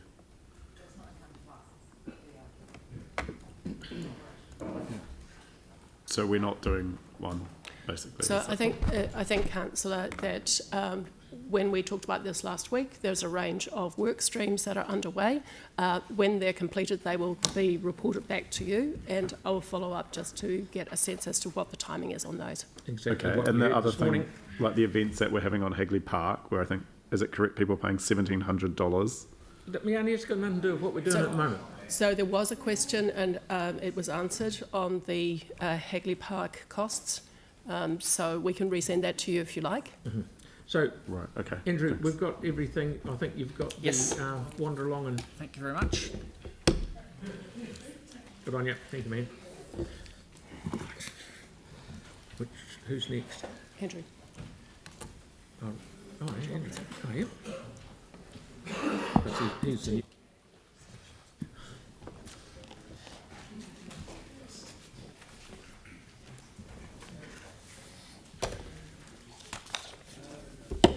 Welcome, Andrew, number 2. Thank you and good morning. So this is an update on the capital program.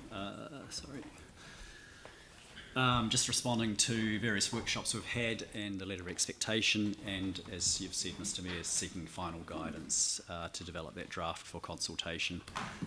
Just to draw attention to the fact that the things that I'm presenting today have been supported by the updated capital schedules. I've called them, they're dated for December, and the OrbVis budget interactive tool has also been updated if you choose to look at things through that bubble tool, as it's sometimes known as well, and that's the link at the bottom left of the screen to that tool.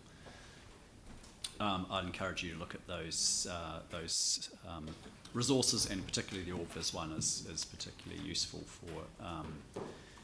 for the general public, I'd suggest. So the summary position, we've got a 10-year figure of 6.164 billion over 10 years. And just to be clear, that includes the Te Kaha remaining funds through years 25, 26 and 27, which holds 286 million still in that project. We've leveraged the external funding. We've got a strong response to the renewals, which I'll talk about a little bit more in a moment. A total renewals investment of 3.4 billion. And we've encompassed, as discussed at some earlier briefings, the climate and resilience, the community board top priorities. We're still working through some of those with John Filzel, but I think we've done pretty well in terms of encompassing those as well. And I believe there's a briefing to council in the next day or two around the mana whenua priorities, an update being provided there to inform you on that. As has been stated, it's not all been easy. And there's still obviously some funding issues up in the air from the new government about the funding in response to projects that are in the program, and that may impact things going down the track. So there's been some hard decisions and some compromises made along the way, but in general there's basically been a lot of good constraint by the budget owners, demonstrated to keep things well under control relative to the current LTP that we live within. So here's how it looks in terms of the groups of activities, and they're detailed in the schedules. This just shows the layup of each of those main activities and the spread through this lava diagram across the 10 years. We also wind it back to show the run-up, so we've gone back as far as 21, 22 and 23 to show the actuals, and then 24 we're in that year, and 25 and beyond is the budget year. So it gives you a sense of that tracking and delivery target. The orange bit at the top, just to draw attention to that, is the predominantly the Te Kaha funding, and that sits under a heading called corporate capital. Over on the right-hand side, I've just, for ease of reading and breaking that lava diagram down, I've just outlined the major activity areas with their total investment over the 10 years.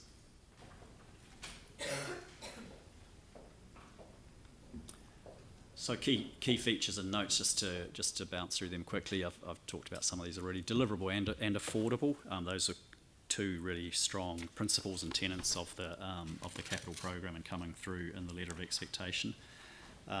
We say deliverable on the basis of undertakings and track record and history and performance, together with looking ahead and discussions with the heads of service who own those budgets.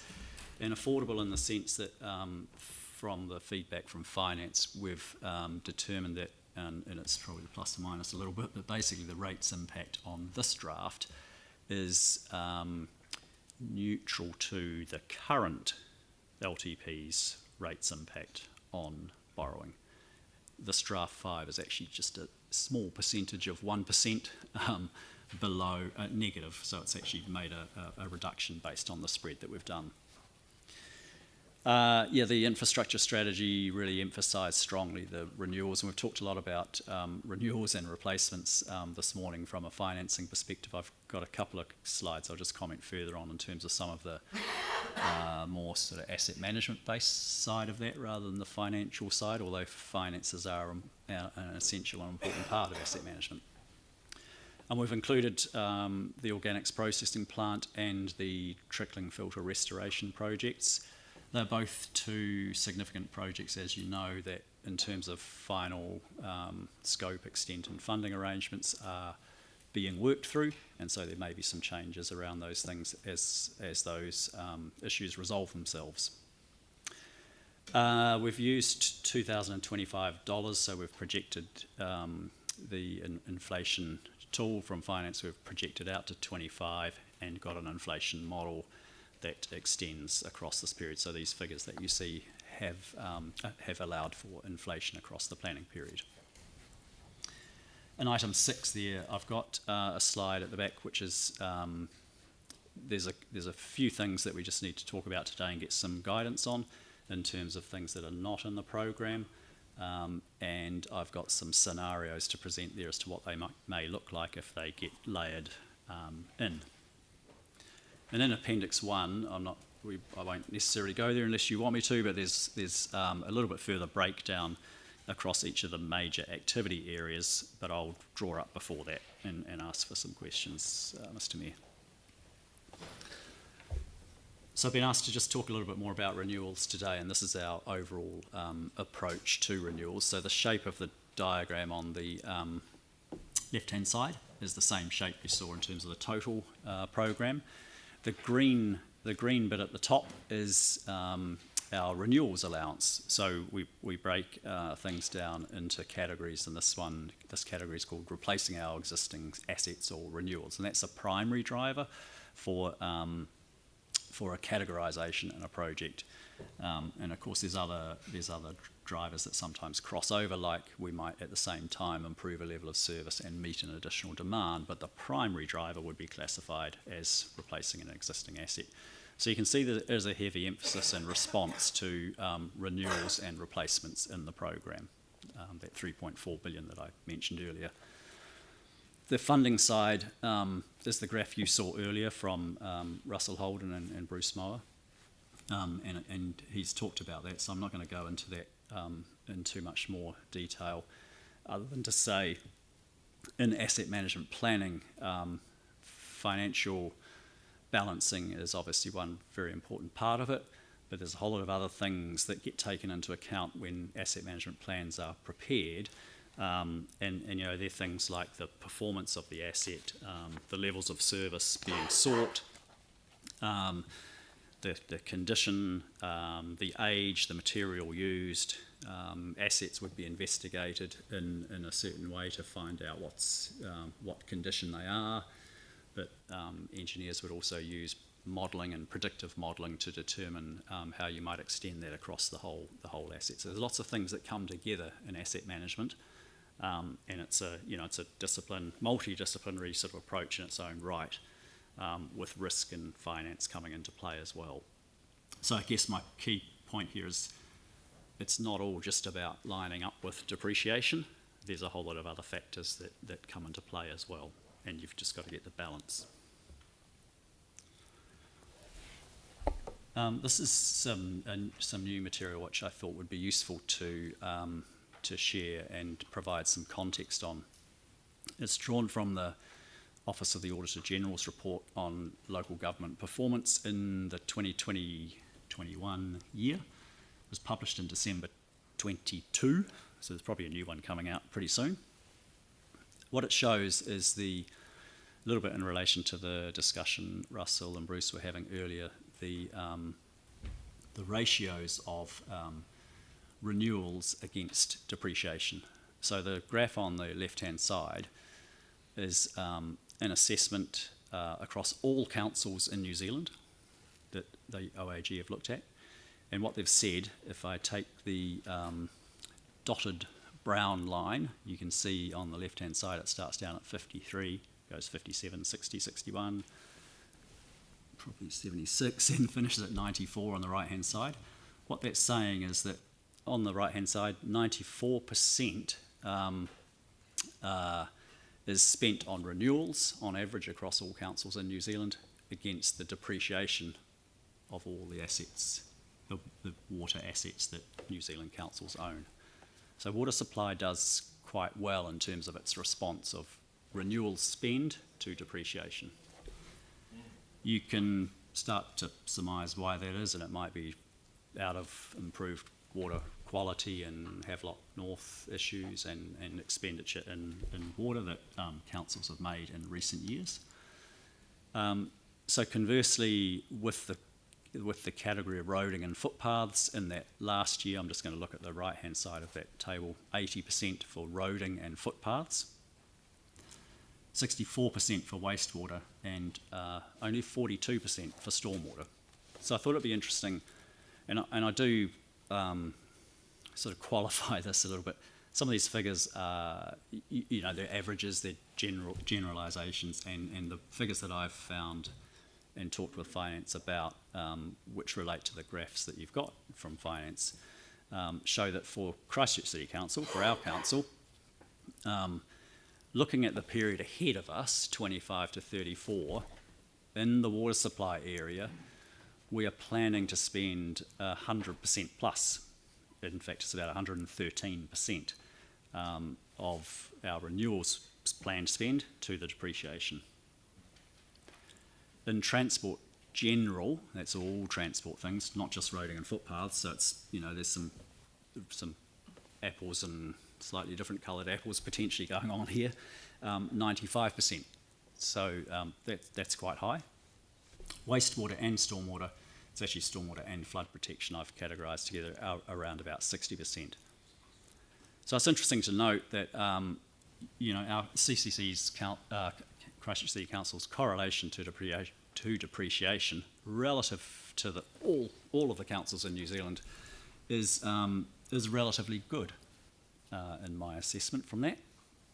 And as we continue to develop our asset management plans over the course of this planning period, we'll look to further refine and understand that and make sure the response is appropriate.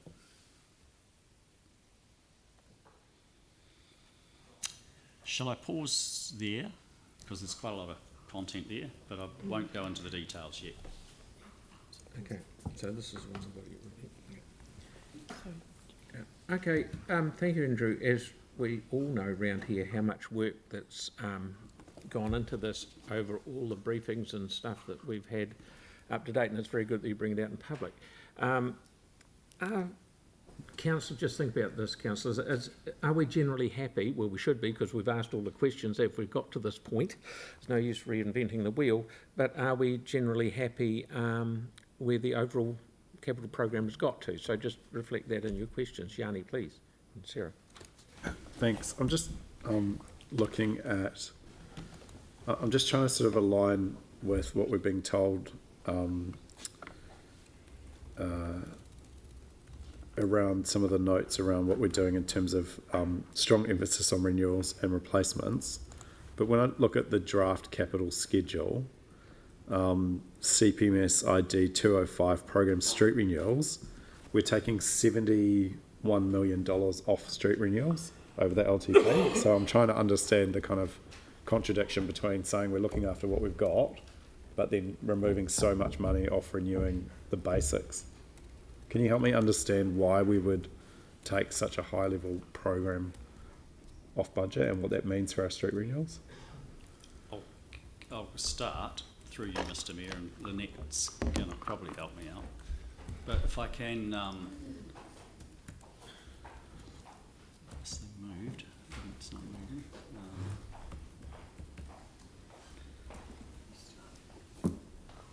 Can someone move the slide, Kathy? It's just not moving for me at the moment.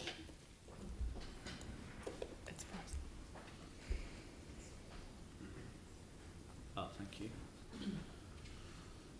I think the best, I'm going to go into the background information because that's where I think this discussion is going to go, and it's this one here. Are you happy with that one here? Yeah. So what this shows is the increase in renewals across the planning period for transport, and this one's useful in the sense that it's more than just about street renewals. There's carriageways, footpaths, signs, landscape renewals, structures, cycleways and footpaths, and even tram renewals as well. So it shows the layering and increase across those broad asset categories. In terms of specifics on a street renewal item 205, I can't comment specifically because I haven't got it in front of me right now. But can you add So I suppose I can, the only thing I can add, because I can't add to the absolute detail of that line item in particular and what was in and what was out, but we will be able to do that afterwards if necessary, is that we've talked throughout these briefings about the fact that over the broader transport capital program in particular, we were looking to organise and rationalise the programs, the work, so that it was all going in into the right categories. And under renewals for transport, if you just look under that carriageway line, which is the dark green line at the bottom of that of that lava diagram, that's got surfaces, it's got some curb work, it's got drainage, it's got metling, it's got different types of surfacing. So it's actually quite a complex issue. While one line item might have it taken off, it'll be put on somewhere else, because what we're showing is an increase over time across all of it. I guess what I'm doing, I'm just struggling to align this kind of general stuff with the specific capital program budgets that we've been given. So through, like, the chair, to address that through the chair, if you look at one particular line item, you need to look at all the line items that make up the general category. Oh, and here's one I prepared earlier. Yeah. Just like that. So it may also be that street renewals have been pulled down into projects. So it's not actually reduced, it's been defined into projects. So the street renewal program, so if I look down the list that Paul's just put in front of me, we've got road metling, coloured surfacing, but we've also got the street renewal program line has been defined into projects, so it's come down. Well, the total has there, the actual detail of that line item may have decreased. So you've got to look at it in the whole for the program area. Right. So we've got to look at the big ball of wax, not just pull out one line after another. Well, yes, no, but because it isn't the full story and you haven't got the context. So to answer it on the fly like this, I'm not going to give you an appropriate answer. No, that's right, because you'll only get taken to bits. It's not fair. But we've got to remember that parts of town are doing, and we should look at it as globally for the whole city, but parts of town will take Linwood area or eastern sides of town. They're getting $230 million in this for roading in the next 10 years. The likes of the other side of town, let's call it Waimari, that's $8 million for 10 years. So there's a lot of stuff getting spent where it needs to be spent. And we are looking to spend it based on condition and need, and we are looking to do the right thing to go in and fix it properly. Appreciate maybe it's just a communication thing around looking at that big program. I guess the question is though, how does the community make submissions based on what's in or out of those program level budgets? Will they have the detail around what's specifically proposed so that, like, Bradshaw Terrace want to be renewed and they make a submission, or they see it's in year 5 or year 6? Are we going to get that level of detail around the program so that when we talk to the community, they can see what's in and out? Because it is quite hard to do that from the capital program sheets. My understanding is they will. The whole detail is available to all of the community, but what I'm hearing, and through the chair and principal advisor through Lynn up there, is that we need to look at how do we articulate this as part of the consultation document for renewals. How do we have that conversation with the community? When we come to make amendments, if we want to move a street on budget that's not currently on, we need to know what's on budget and what's not. Okay, fair enough. Sarah, please. Thanks so much. Well, we don't have the detail in each of the different slides that we've had before. I'm concerned about our water infrastructure. So I'm just checking that with the capital program, has there anything changed in the water stuff since we last saw the capital program for water? Because at that point we had a slide which clearly stated that the investment proposed for our water infrastructure for the life of the LTP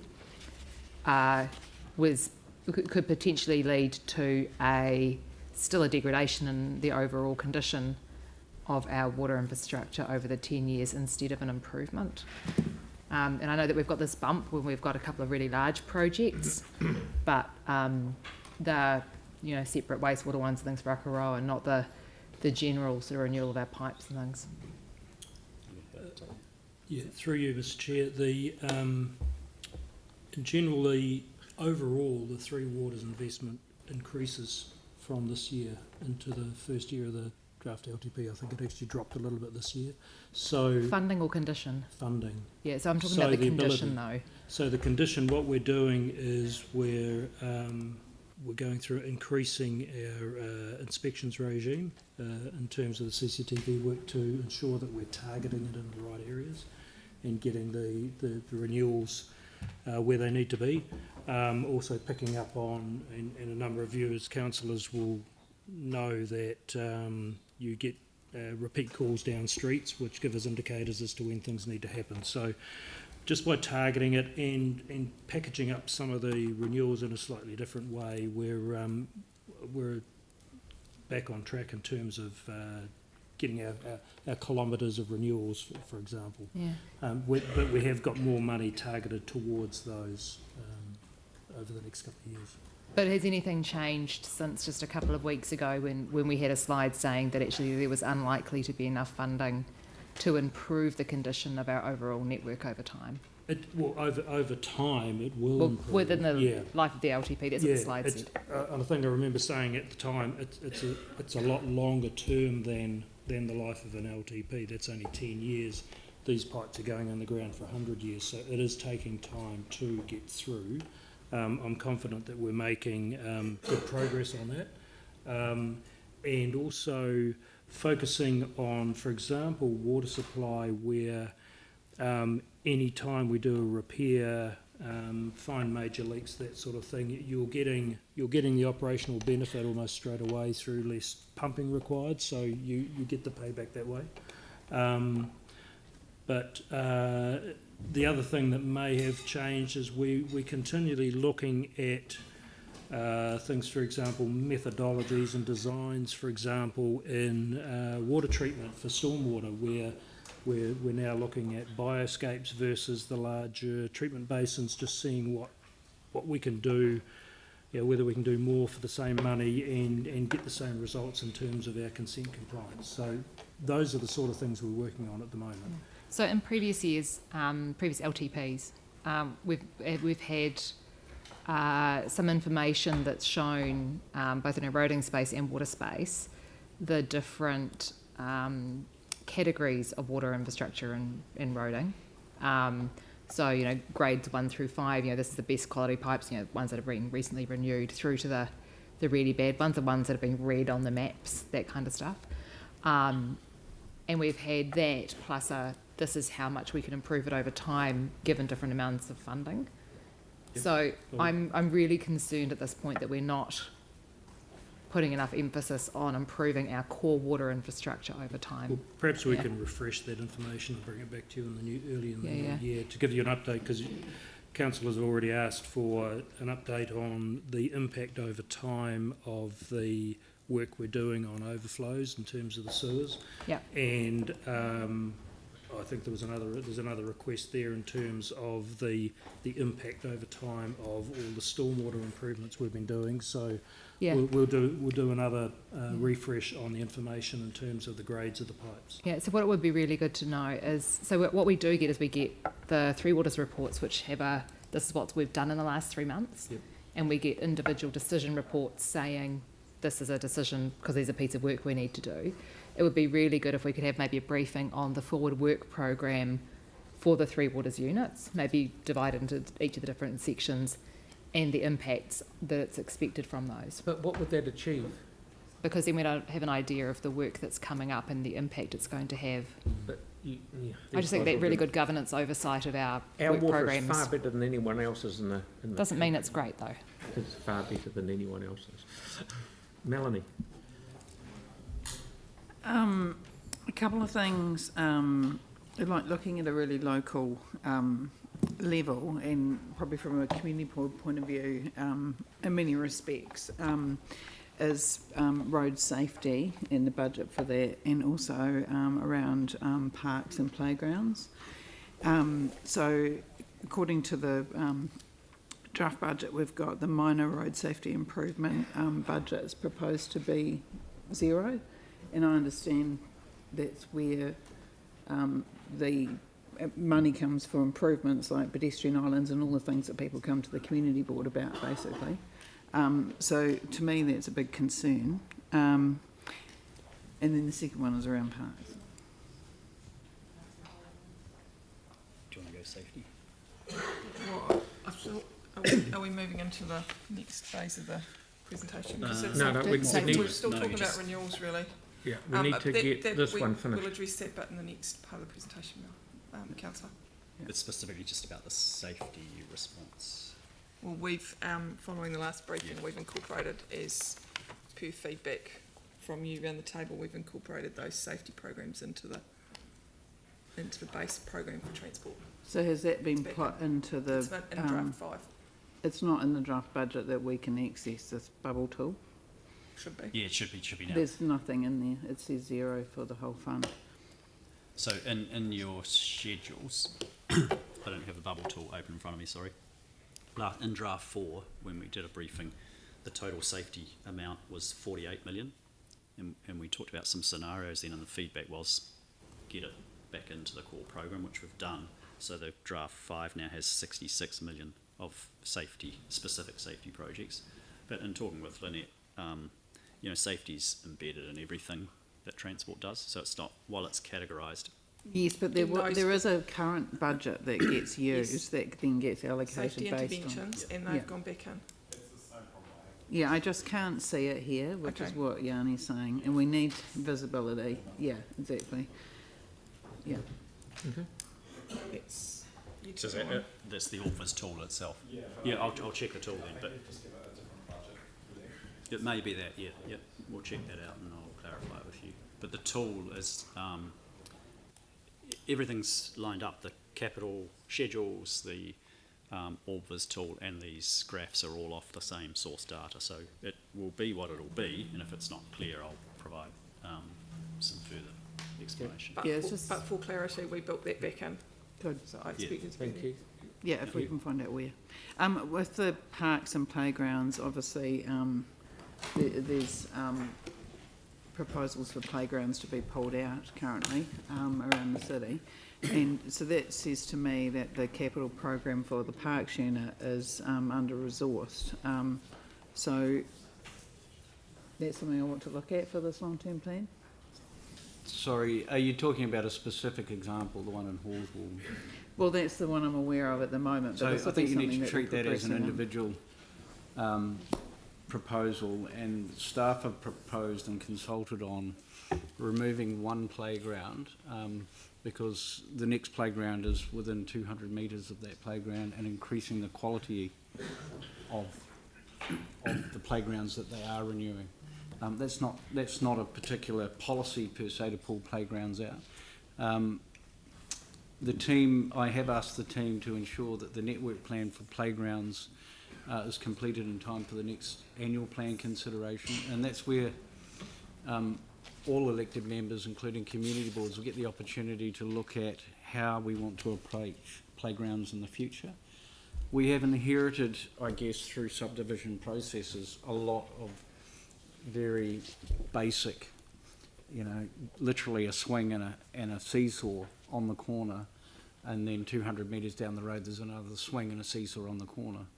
So there's a process coming to engage with the community on how can we do this better. And I think it's pretty obvious to everyone that the vast majority of our playgrounds are at the 50-year sort of age threshold, and they're fine, they're maintained monthly, they're operating, but it's about the experience, not the quantity, is where we want to go. Yeah, I'm not sure all councillors would agree, because if you've got a 3-year-old, 200 metres is quite a long way from them. We've got to move on. What we're after here, and we're starting to get down the weeds of this and that and all that sort of, we want an overall endorsement that this is pointing in the right direction of what we talked about over the last couple of months. Have we got that? Thank you. See you. Carry on. No, sorry, we've got to get going.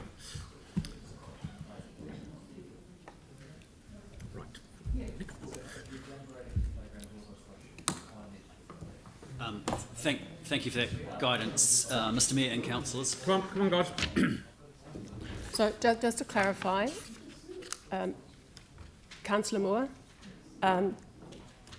Andrew just explained that there would be a network plan for playgrounds coming to council in anticipation of the annual plan, so there will be ample opportunity for councillors to interrogate that and to understand what the implications are going to be, but it's not necessarily a point for today. Cool. Just the point of mind, but it is already happening, and they are downgrades, and it's a conversation we need to have. We've been talking about this for years. Right, carry on, Andrew. Great, thank you. Appreciate the guidance, and thanks for all your work and feedback to this point. So there are some potential transport additions. You asked me at one of our last briefings to look at options for adding back in. So what this slide shows is the base program. You've just broadly given me some guidance on. The top two lines in red say draft 5 base case and draft 5 PT futures, 78 million over 10 years. Those red figures are in this graph below in the light blue and the first dark blue lens. We fed in the safety, as I've just talked about, so that doesn't feature anymore. Then the optional extras, if you like, items 1, 2, 3, 4 there. The major cycleways, Opawaho and Southern Lights cycleways, that's a total of $52 million across that planning period. The northeast cycle route is number 2, is 21 million. The Opawaho one is the green lens, so you can see the green lens on the chart. And Southern Lights. And Southern Lights, that's got as well. Sorry, thank you, Annette. And then 21 million for the northeast cycle route is the red one that spreads from about 28 onwards. And then the little purple blip at the end is the Memorial Ave cycle lanes, that's $8 million. And you can see how the money is spread in the table above. And then the program for new footpaths is an even spread of 375,000 over 10 years, 3.75 million.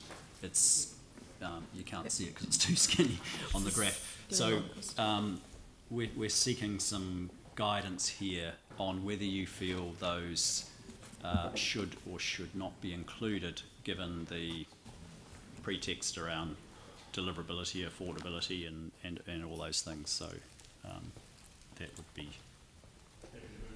useful. So, And Andrew, I just need next slide, please. Yeah, I just need to clarify on this next slide. It's slightly wrong. The number 1 PT futures, that's in, as I've just said. So perhaps ignore slide 36. I think I've explained it well on 35. So these are the additional options by description. I think that's the slide I'm looking for, isn't it? Is that what you mean? Yeah. Okay, so you need guidance. You need guidance off us for. It's the last bullet there, last tick point. Yep. For the go back one page. Just for the transport ones, yep, because we've got good guidance on. Yes, guidance on this lot, please. Yep. Okay, so we have some questions from. Sorry, put your hands up again, Pauline. Yeah, Aaron. So Questions? Yep. this is all capital, and what's the rate impact of them altogether? Am I missing it? Is it in there somewhere?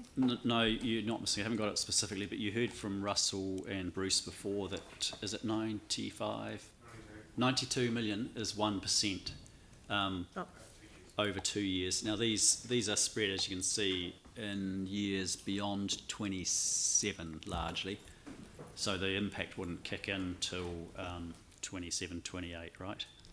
And 28, 29. And it's about 85 million altogether, isn't it? If you Yes, it is. Yep. So it's very low. So it's about the total package is 1% if you did it. Over 2 years. If you did it all at once in that year, but we're spreading it across a lot of years. Yeah. Yep. So it's 0.5% per year for 2 years. Is that what you say? 1% over 2 years? No, I think what. If we could magically do them all in 1 year and spend whatever it added up to. 85 or something, yeah. Thank you. If it was 85 and we did it all in 1 year, the impact would more or less be 1% on rates because it's but minus the subsidy as well. Minus subsidies and a little bit. If we get subsidies. Yeah. Aaron. Okay, so thank you, that's clear. So I'll indicate I support this. Yeah, so earlier on we had the, in some of the targeted rated options, we had the active transport levy. Now's not the time to take it out because for a council that wants to be transparent, we need to put an even stronger lens on that. And so if that should stay, but we should put the true cost of it on the levy, the amount it is, because it should not be $20 anymore, it's about 100 because the program's 5 times the size that it was. This makes it 6 times the size. So then people can see it, and then they either go, I'm happy to be paying $120 a year for the cycleways, or for the amount of people on them, am I happy? But they will at least see the evidence. Sorry? We're not transparent? Hiding it into the general rate. And also, it's not just for cycleways, it's active travel, everything, it's just a contribution. Okay, right. Is there any more questions? Oh, so there's even more. So good point. So to make it $200, but we should be able to see it and make it really, really clear for the public to understand what that is. So rather than just either the ones coming in going, yeah, more cycleways, and the other ones going, oh no, not more cycleways, they can actually see what they're talking about, see the amount and see the program and comment on it with clear information. That's why it was originally done as a targeted rate that everyone could see. It's just the budget got blown out extremely. And every budget is getting blown out and continue on everything. Okay, Andre. So can we get that? Sorry? We can't. It's better to hide. Come on. Andre, you go, mate. Well, I mean, I'd be fine with more transparency in cycleway funding. I mean, we remember seeing the figures in years gone by, and it was something like 0.17% of rates that are impacted by cycleways. So it actually would be helpful in other ways, which is someone can blame cycleways for a rates increase of 10%, whereas actually you could cancel every cycleway, you've still got something like 9 point something. It's like, okay, great, we haven't exactly saved the day. What I would say, those new footpaths, obviously there should be a budget for new footpaths. I do feel like you are going to need separate line items, however, with one specific to a growth area, And I note that it wouldn't necessarily have a rating impact if it can be fully funded through development contributions. It's just another point I would make there. So I do feel like we'll need different line items for new footpaths, one quite specific to the area that is missing a dozen or two of them. There is, it should be noted through the chair. One that needs them, I mean, so. Through the chair, we should note that there are different budgets for growth projects around the city where we are tying in with developers to deliver better community, better solutions for the community as developments are happening. That is different to these new footpaths and that new footpath budget there. Yeah. Mark. Yeah, they'll be dealt with through individual agreements with developers. No. I'm talking about footpaths that won't be built with developments. Yep. That's what I'm. Okay, well, that's what I'm referring to here. When I'm talking about new footpaths in this room, I'm never talking about footpaths that'll be built by developers because that's going to be done anyway. That's just to make it. No. Sorry, some of them we do. We do build footpaths and we contribute to the cost of the footpath build when it's. Yeah, I'm talking about the ones that have no plans to be built. Okay. Yeah, like when I'm in this, I'm never referring to those that are planned to be done. I'm talking about those that are going to need a budget to be done because there's no current plan, or they've been missed and developments gone past. Likewise, there is some examples in Hornby. So so that they will need to be in as line items to ever happen, is what I've been told. Sorry, I don't understand. I'm talking about. We'll have to take that one offline. Okay. Mark, please. Thank you. Picking up on where Councillor Moore's coming from with this, I mean, a lot of what he and I are always talking about is missed footpaths that are in communities where we're disjointed, we can't safely walk between one development and the next, or between a shopping centre and the next. So we've got a number of examples around the city of missed footpaths where the links just don't work. There is no active transportability to safely get in the community. So to have a separate line item to say the missed footpaths would be, I think, really, really beneficial.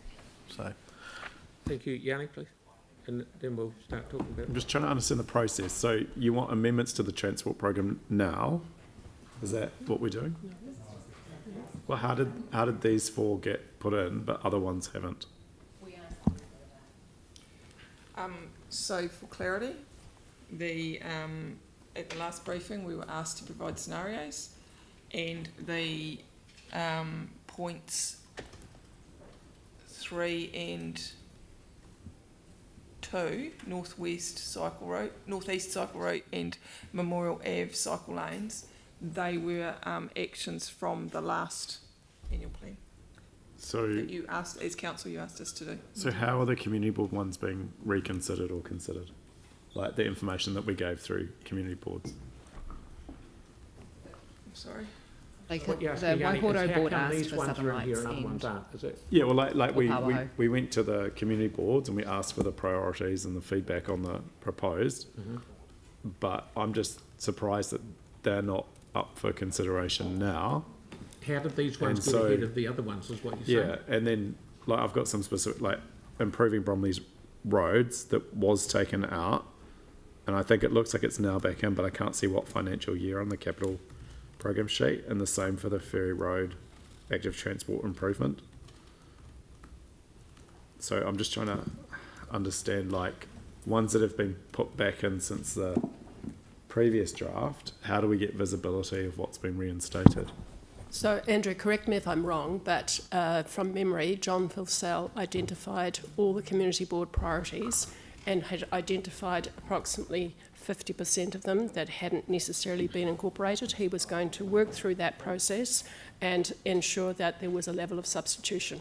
I think the next step is probably for John to report back and confirm which of those community boards have been successfully substituted to reflect the priorities that community boards have set. If there are others which have failed to get through that process for one reason or another, we probably need to highlight those to councillors so that if need be, an amendment can be put forward and they can be considered as part of the adoption process. So is this where we flag concerns around things like the craft projects being de-accelerated as well? No, not quite. Oh, okay. Okay, so Sorry, we had no more questions. Do we want to just, sorry, Victoria? The big bulk of that is the blue C with PT Futures. Have we got any update on that funding? And if that funding's not available, does that just disappear? It didn't exist. When Michael Wood stood up with me down at the bus exchange, no paperwork ever followed it. So it never eventuated. So it's missing in action. So with So I regard, don't know where it is. through the chair, with regards to PT, we have PT Futures and the PT Futures business case, which you as council have endorsed, and we're working with our partners to deliver. This is a portion of that delivered over the 10 years, the 78 million that is in the sea of blue, as you described it there, councillor. So that has 78 million. That to deliver the whole program is expected to be something in the order of 130 odd million, and we're still working through how that's delivered and how it's funded. But we are anticipating through these calculations that 78 million will receive NZTA subsidy, but it's not 78 million from the government. As far as guidance goes with these, I'd like to put them all, not put them, that's not the right word, give you guidance on them all unless there's any exceptions. So what's the general feel in the room for guidance going forward? Yes, please.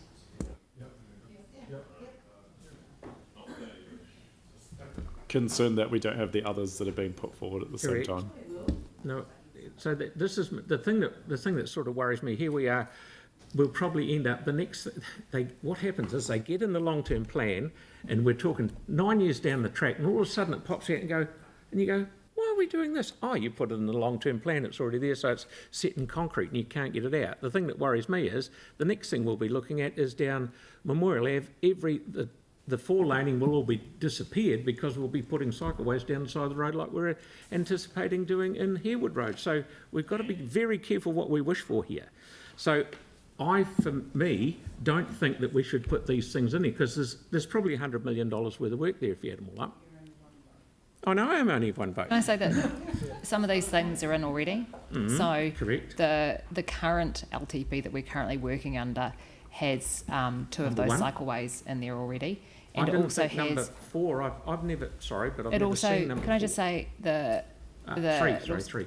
Has the public transport futures program of work in it, even if that's not all funded. So that's already stuff that we've signed off that we've said we wanted to do. Okay. So and we've already had a council resolution on the northeast cycleway and other things. So we're getting a few questions on. Yeah, okay, Victoria.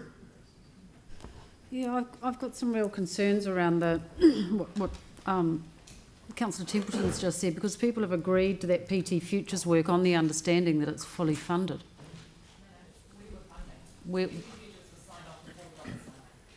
So we've agreed to do that regardless of that funding. Please help us fund it. Yeah. Okay, so moving on from that and the other issues, that the other line items that are being added in, is it correct that we get to review our long-term plan in 3 years' time? So when we've got things in here that are coming in, so like, you know, item 2 and 3, they are well out on the long-term plan. So where's the harm in not putting them in now and reconsidering them in 3 years' time? That is correct, but just be careful, because when I first came into council, I started getting all excited and say, why is this here? Who put this in? And it's in the long-term plan, so it has to happen. It just popped out. So that's no. So the long-term plan is previous council decisions where people have considered whether they want a project or not. It doesn't appear out of thin air. Okay, it gets reviewed every year. So Vic had her question. She's done that. Aaron? Yeah, I just think it would be good for taking the public on the journey around not just the public transport but also our cycleways program would be to get an update on the amount of money spent per year and the increases, like with PT Futures when you're spending tens of millions of dollars, and then seeing the percentage increase or not on public transport, because it is very irresponsible to keep spending money if you're getting the same result, which was no growth.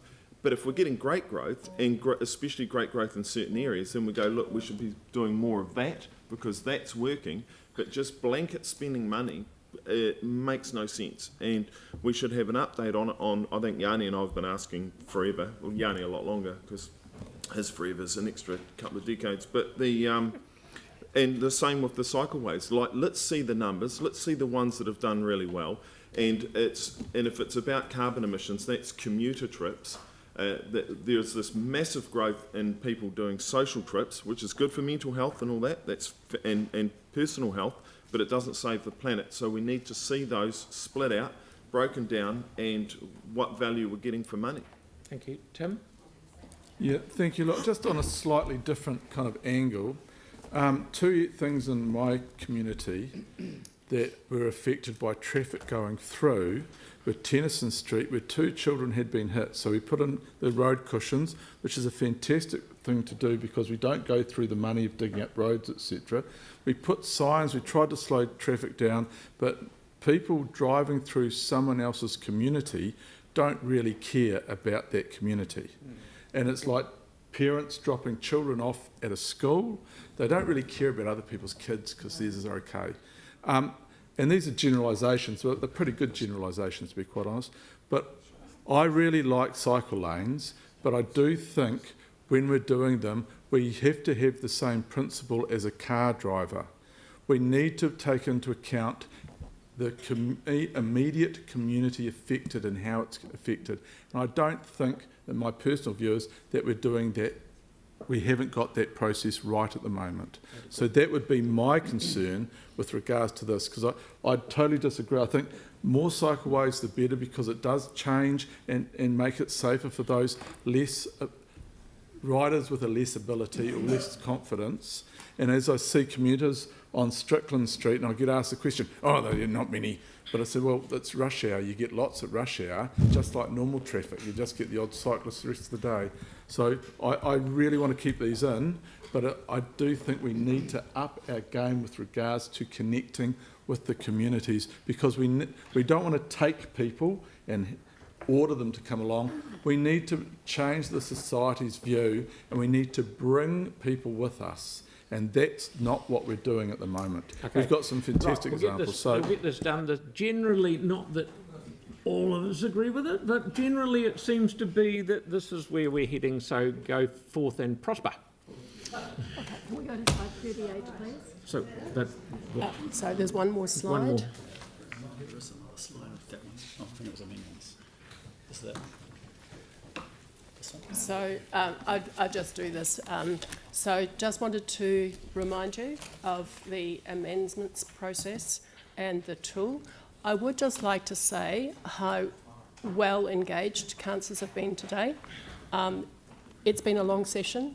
There have been some very complex issues and topics, and I just want to acknowledge the good spirit and the informed questions and the real seeking of clarity, because that's what we're going to have to translate to our communities. So thank you very much for that. There is going to be a further drop-in session on the AugVis tool.